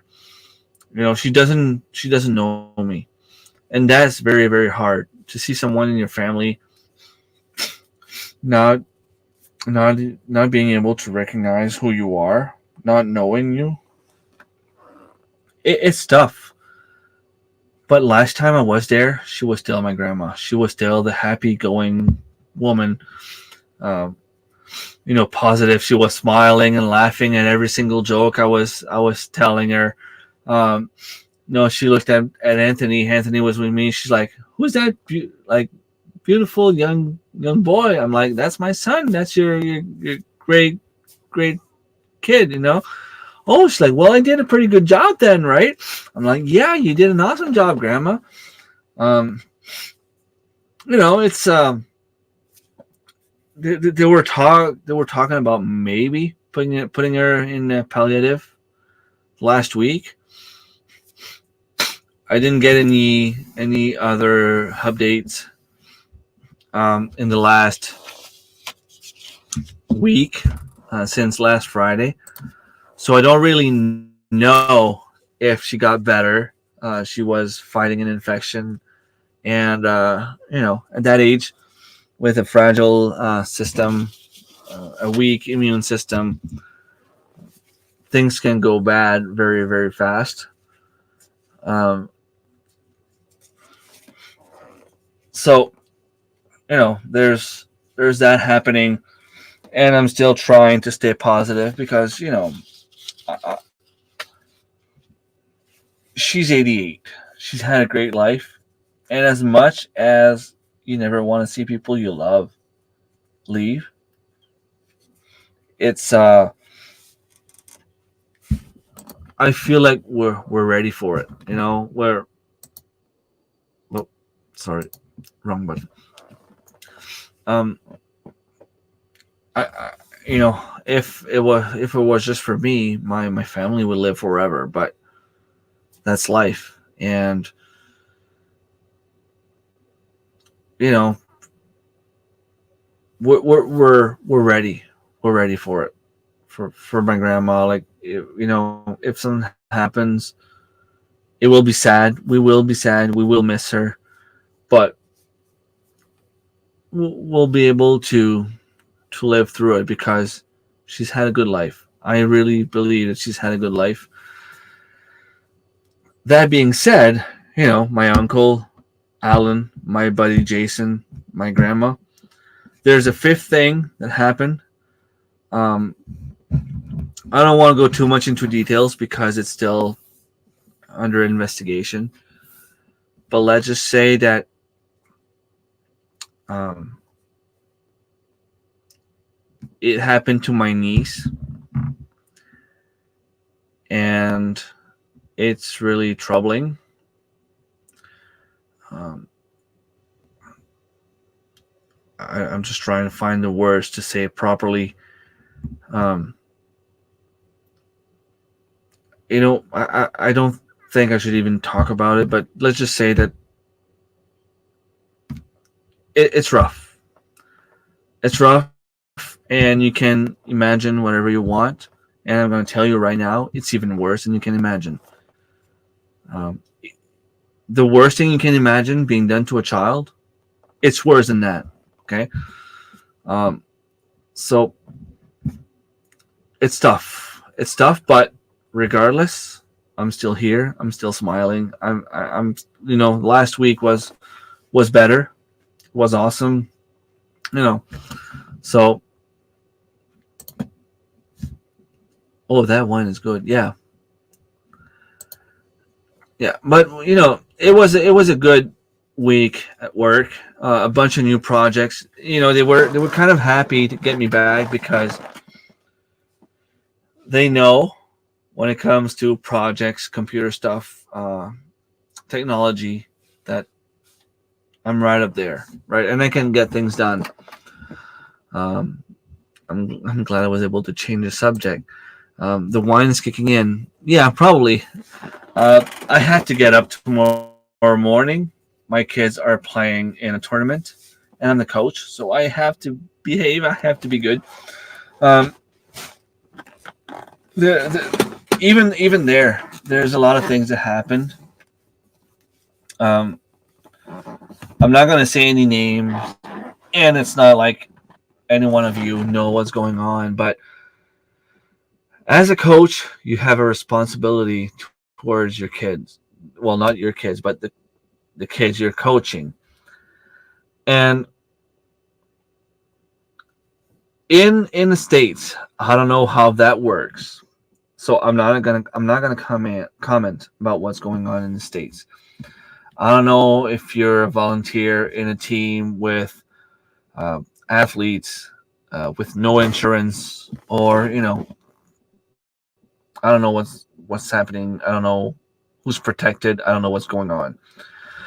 But here in Canada, because of the healthcare system, everyone gets free healthcare. Now, all you need to do is make sure you have your free healthcare card. I had a kid in my team that, for some reason, he was living out of the province. He moved here a couple of years back. Is out of the province healthcare Medicare card expired.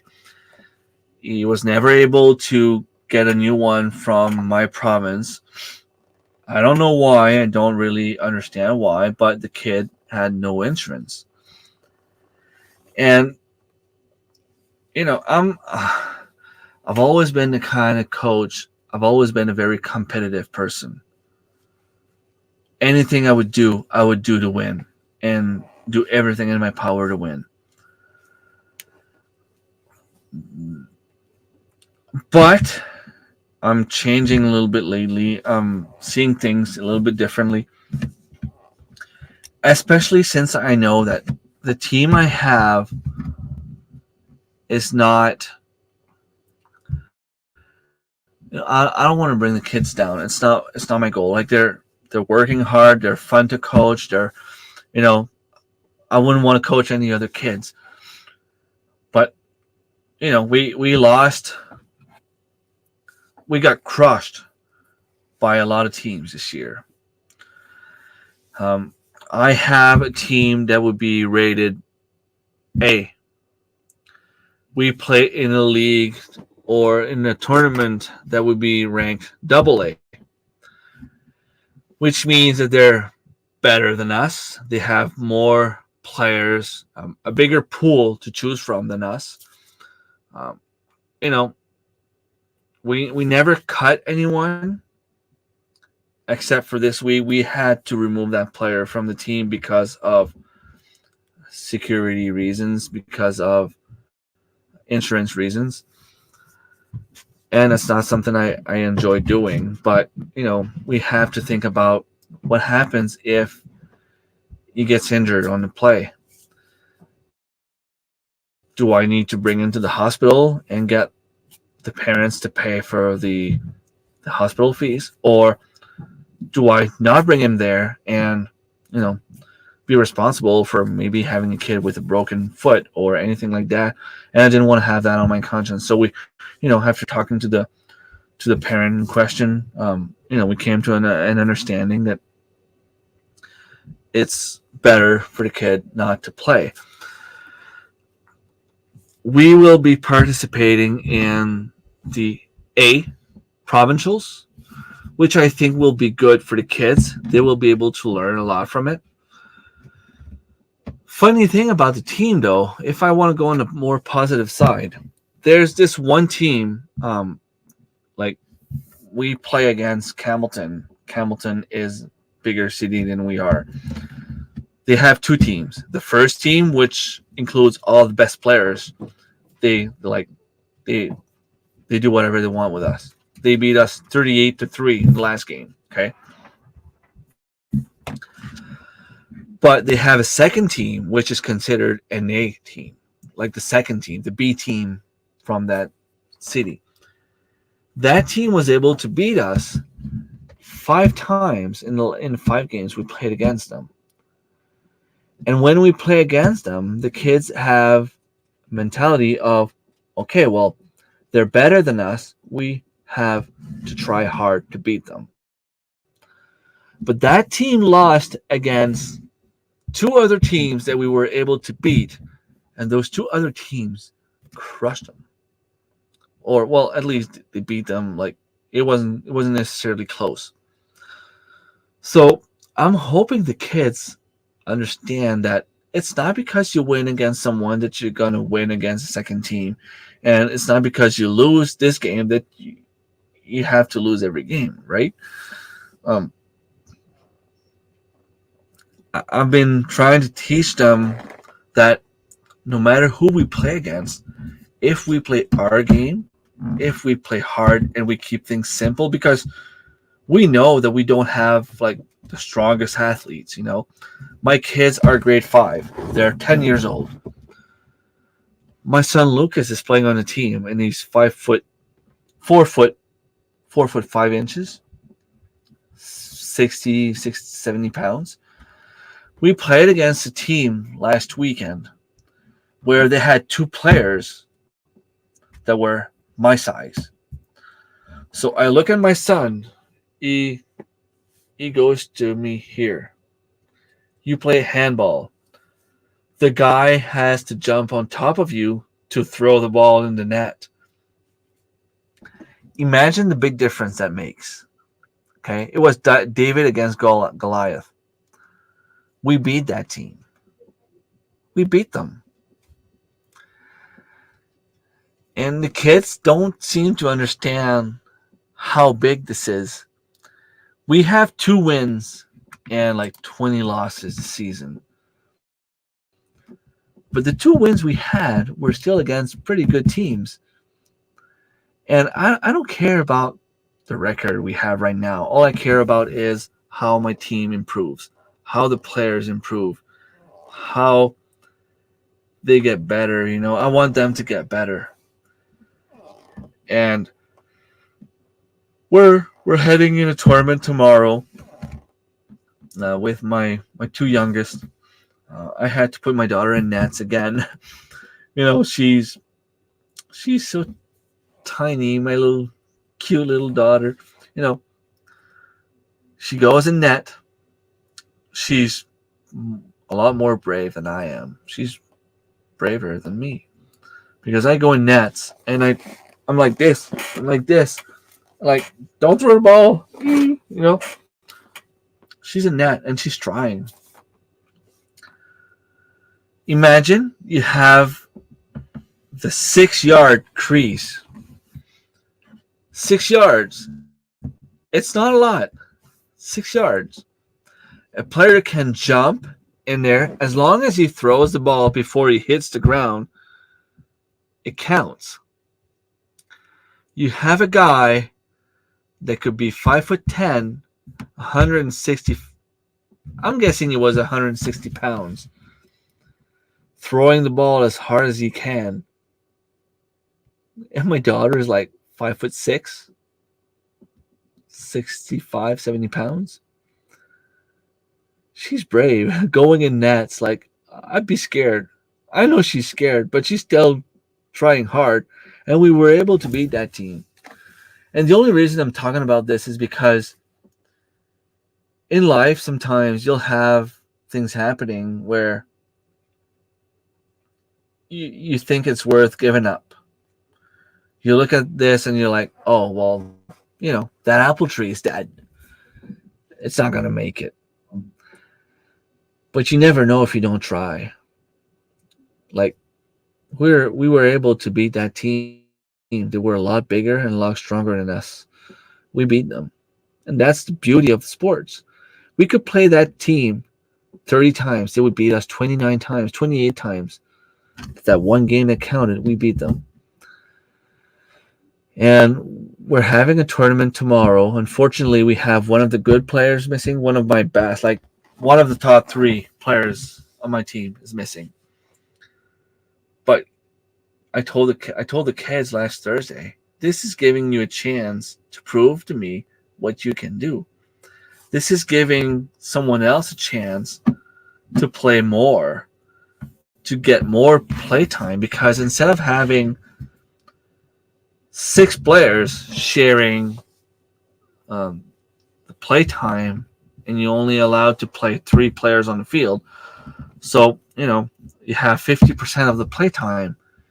You're going to have 5 players getting 3 spots, you know? So it's like, instead of being 6 divided by 3, it's like 5 divided by 3. So it's 60% instead of 50% of the play time. So someone's going to get that extra 10% and, you know, rise to the occasion and get better. So I find it pretty cool, and as you can see, I'm very passionate about sports in general. So okay, it's 2 hours from the conference from your place. Okay, it's a little bit far, but are you close to Hickory Croft Farm? Because I'm sure there's some people out there that would go help you with your trees. Yeah, coaches are supposed to be more like role model. Um, I haven't always been that, but I always look at the kids I coach like they were my own kids. And the problem I always have with that is if I feel that my kids are being um, intentionally injured, um, sometimes like if something's not fair, if someone's trying to hurt them, Papa Bear comes out, and that's when I usually get warnings from the referees. It's what, like, I get it. I mean, I've been a referee. I know that as a referee, you make mistakes. You see things in a way. Coaches see things in a different way. And I've always been okay with, as a referee, if the coach comes to me, hey, can I just talk to you I have a question. Can I talk to you for a second? I'll be like, okay, I'll stop my watch. Yeah, go ahead. What did you see on that call? I'll be like, well, this is what I saw. Okay, thank you. Like, I didn't see the same thing, but thank you. I've always been okay with that, and that's the approach I try to get. Hey, referee, like, you made that call. I just want to understand what was the call, because I want to be able to teach my kids what to do next time or what not to do. I've seen some referees where I would ask them, hey, Master Ref, what did you call there? You shut up or I kick you out of the game. And I look at him and I'm like, hey, I'm just asking you a question. I want to understand what the call was so I can teach my player. Okay, that's it. You're out of the game. I didn't do nothing wrong. At some point, I've had a referee threaten one of my player. She was 13 years old. I think she was 12 at the time. She was threatened by a referee. You looked at her like this, and it's like, if you do that again, I'm going to kick you out. And you're not going to play soccer again. I'm like, man, okay, like, you can talk to her, but you don't need to threaten her. He's like, you're out of here. I'm like, what? Why? What did I do? You're out of here. Okay, like, in those situations, I can get angry. If you're supposed to be a referee, ref the game fairly. That's all I'm asking. You see something, if you're a young referee and you see something, and I ask you, I just want to know what you saw. Well, I saw this. Okay. Can I just give you my point of view on this, just so that you understand why I'm a little bit not angry, but I want to tell you what I saw. Can I tell you what I saw? Yeah. Okay. I saw this, and I'm just wondering. That's why I was wondering what you saw, because I want to know if one of the other team reaches out and trips one of my player, and you're calling an interference. Maybe you saw something I didn't see, but there's nothing wrong with telling me, oh, he made an interference. Okay, well, I saw tripping, but that's fine. That's what you saw. That's what you saw. Nobody's perfect. But yeah, the ref takes a job a little bit too serious, especially when you're refereeing for 12-year-old kids. At some point, I even had to ask for a timeout. The referee didn't want to give me a timeout. I had to step on the field, cross over to the other side of the field, talk to the parents, and say, hey, do you want to leave? Because I'm afraid that your kids are going to get hurt. Because the referee doesn't care about us. It was the same referee that kicked me out of the previous game. He just wants us to suffer or pay for whatever happened. For some reason, he doesn't like me. And I mean, I thought for sure that one of my players had a broken neck on a play, and the other team was literally laughing. Good job, and clapping. Hey, I looked at them. I looked at the coach and said, hey, they're kids. She might have a broken neck. It's not funny. And the referee looked at me. He's like, ooh, okay, like, we can leave. We don't have to endure this. Like, it's a sport. The kids play to have fun. They want to learn. They want to teach. Like you're saying, they love the sport. They understand the game. Everyone should learn from the game. But at some point, you have to understand that as much as I can get hangry and competitive, they're still kids. And I would never accept kids being hurt purposely on the field or on a play. Even if it's my own kids, I had to go when my youngest son was playing hockey. He's 10 now. He was playing hockey 4 years ago, so he was 5-6 years old.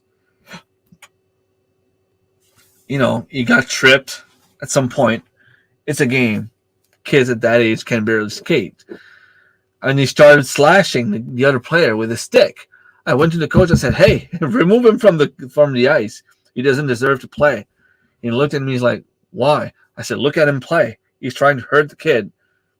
And like 2 seconds later, he called him off. And like I said, like, look, son, you can't do that.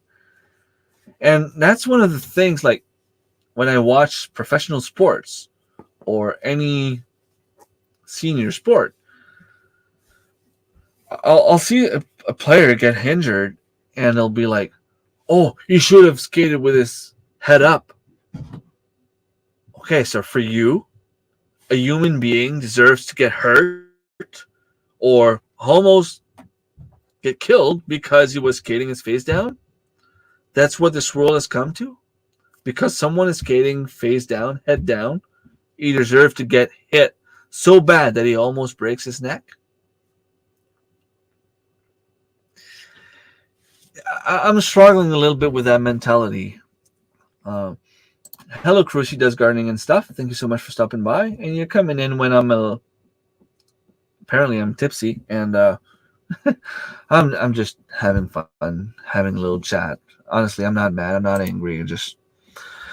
I was an amazing street hockey goalie as a kid. As long as I didn't have to change my position, I made the best of old yellow orange couch cushions and duct tape. Yeah, and that's the thing. One thing to expect: sports are physical. People are going all out to win and do their best. It's a competition to win.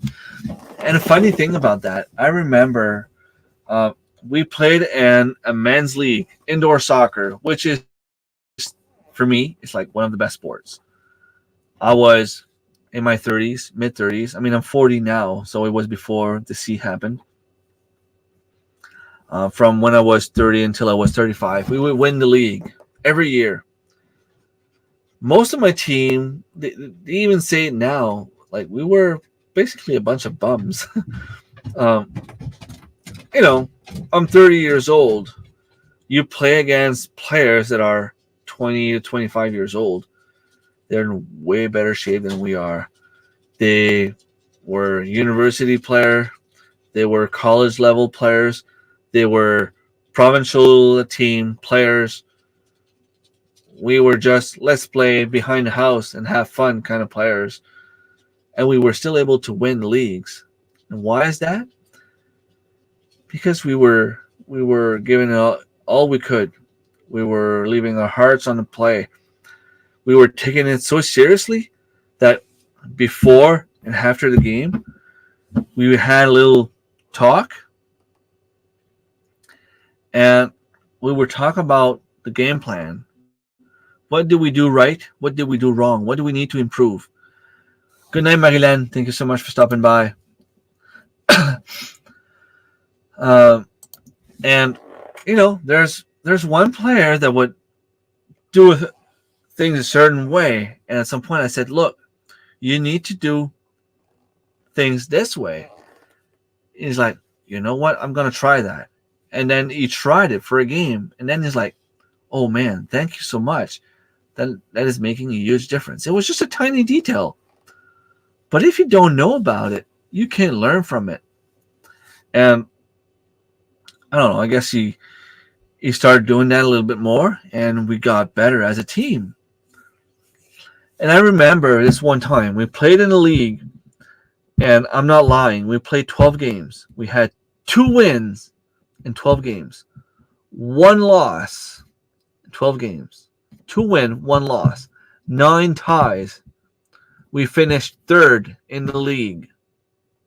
Imagine how tight the league was. There were 4 teams. We finished 3rd with 2 wins, 1 loss, 9 ties. If you know anything about sport, this is pretty crazy. We played in the semifinals. We won 6-0 because when it counts, we knew what to do. We knew what kind of team we were playing against, and we had a game plan, and we followed the game plan. My brother was in net, and honestly, he was like Dominik Hasek. If you follow hockey, he was like a Dominik Hasek in the net. You know, it was so good. He made probably like 10 saves that should have been in the net easy. And we played a tight game. We followed the game plan, and we won 6-0. In the final game, it was the same thing. We played, and we didn't have our best player for the whole playoffs. We played. It was 4-0 after the first half for us. And I remember going in the dressing room, and one of the other players was like, "Man, that's not even fair. What are we supposed to do? How can we beat that keeper? He stops everything. And he makes a save, gives the ball to his team, and then they're up, and boom, it's a goal." And I'm like, "Man, don't be mad. You guys are a team that, you play for fun. We talk about the game. We talk about the next game, the previous game, the whole week. When we're done playing on Sunday at 7 p.m., we talk about the last game for 3 days straight. We have a group chat. We call each other on the phone. We'll talk about it. We have a meeting before the game. We took it seriously. It's only for fun.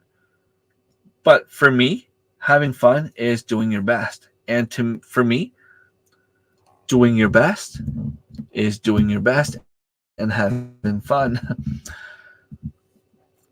And 3 to 4 days before the next game, we start talking about, okay, we're playing against this team.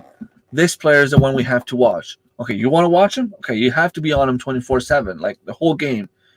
Yeah, no worries. I'll be able to like take him off his game. Okay, fine. Like I'll be doing this, you do this, and you do that, and then we go on the field, and we win. We won 3 out of the 4 last championships in the league. The other time before that, we lost in shootouts in the final game. And the last season before all the sports were stopped, we were 4-0. 4 win, no loss. And it's not because we're good players. Really not. Like, most of the players in the league are better than any of us. Just because we took it seriously, we followed the game plan, and we did the right thing. When we fought full contact martial arts, everyone from the dojo had injuries, both in practice and training and full contact competition. Oh, the look on the parents' face when your kids crumble. Yeah, it's not fun. And I mean, it sucks when you're a parent and you see your kids get hurt. If it's part of the game, it's part of the game. If it's a dirty play, then it's a different story. I've seen my daughter. You play handball. It's a contact sport. Like you're gonna have contacts. It's like playing hockey, playing soccer. You get hit in hockey. You end up falling on the ice in a bad way. It's not a dirty play. It's a bad luck. I'm not gonna get mad at the other kid. It sucks. I don't like seeing my kid get hurt. It happened at one of the handball game. My daughter got she jumped for the ball, or I don't know exactly what happened. They fell, and the guy fell on top of her because it's a mixed team. She was hurt, but you can't get mad at the other guy. It was an accident. And last tournament we played against Campbellton. They were a lot better than us. Like the game we lost 38-3, and my one of my player ended up being like in a 50-50 ball, and the other player fell down on the ground, and I'm pretty sure, like, I think she, um, it's not broken. Her thumb is not broken, but from what I understand, um, it was like removed from the socket. You know what I mean? Like it was very, very bad injury. You hear that? My computer's going crazy. I need to get a new one, but I have this one here and a laptop. It's gonna be a while before I get a second one. But you know, my player was feeling bad. I said, "Don't feel bad. It's an accident. It's a competition. It's a contact sport. It's gonna happen. You can't let that go through your head, because next time it could be you that gets hurt. You know, yeah, like anything can happen. I've been knocked out for a few seconds, but still on my feet. Heck, and it sounded like two boards being slapped together between the ears. Then there is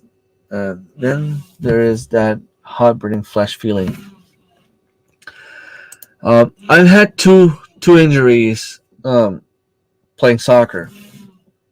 The first one, I was playing in a tournament, and the player slide tackled me. He wasn't supposed to, because indoors you're not supposed to slide tackle. You didn't even get a warning, which is one of the reasons I got mad at that game.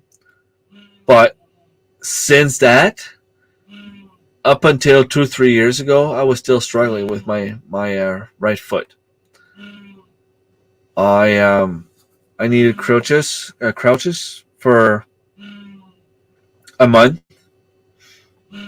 But me being me, I didn't want to stop playing, so I still played.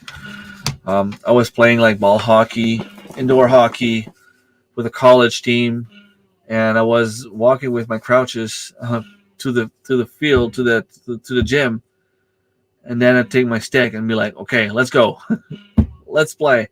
That's probably one of the reasons why my injury got worse. But right now it's feeling better. I don't feel the pain in my foot, but it took a good 15-20 years to heal properly. Another injury I got was, I know for a fact that it wasn't concussion. The guy, one of our defense player, which probably had like the strongest kick in the league, wanted to clear our zone and kick the ball as hard as he could, and I was about 3 feet away from him, and the ball came right in my face. Boom! I fell on the ground. The play stopped. I heard the referee whistling. I tumbling a little bit to get back to my bench. I probably should have stopped playing for a few months at that point. But we were playing in the finals, and me being me, I'm stubborn like that, and I didn't want to stop. I took a break, but I still played again in the game, which is not a good idea. Don't do that, but I did it. Worst part of full contact was men versus women. Guys held back a lot and got sent to the floor hard. A heel to the chest will break a rib no matter who throws it. Yeah, and a lot of women can fight. A lot of women can play. A lot of women can do, as strong as men, especially at the level of the kids I coach. They're grade 5 and 6. All my guys are grade 5. All my girls are grade 6. So if a girl, she's like in her growth sprout, she can be almost 5 foot. She can hurt a guy. My era, we were in still never to hit a woman. Yeah, I feel the same way. So there's those 2 circles of influence rolling around in your head. You take a second to think where to punch and kick. we I usually played um, when I first started playing indoor soccer tournaments, especially when we were playing for fun. I was struggling to find players, so we would always go into the mixed tournaments. We'd have, 3 to 4 guys, 3 to 4 girls going tournaments, and I found it was a little bit easier, but I would always go easy because people that were playing in those tournaments were expecting to go easy. There's always that one guy or one girl that goes crazy and they're like, I'm gonna hurt it. I'm gonna hurt you all. Um, I had this girl at one point. She was like 14 years old, playing on my team because I was coaching her, and her dad was playing on my team as well. And I had to stop her from fighting. She's like, "You want me to go? Like, I'll go, and I'll fight him." I'm like, I know you can probably take him, but don't. Please don't. I don't want to have to get involved. 1 second is all someone needs to send you to the floor. Yeah, especially in a fight, you can never take anyone for granted. When you're trained to drop your opponent, size or sex does not matter. Exactly. And I've seen situations where, big guys would drop faster than small guys.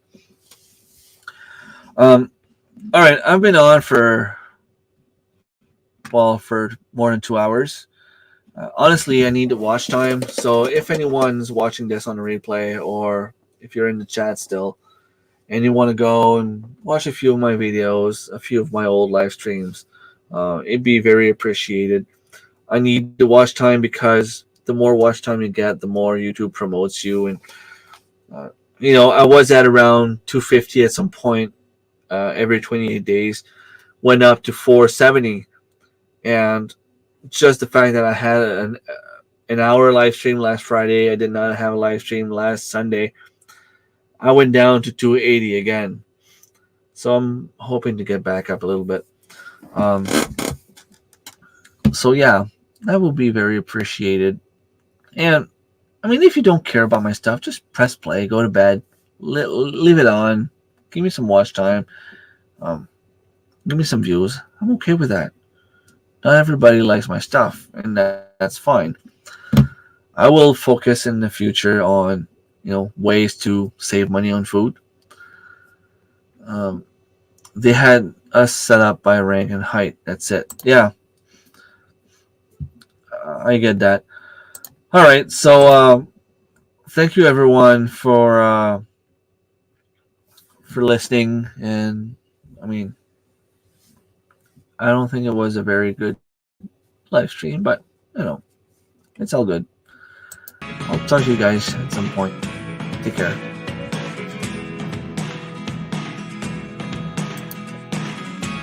I never really know what's going on. Look at me sometimes like all you want to do is run. Hear me out, hear me out. If all the things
And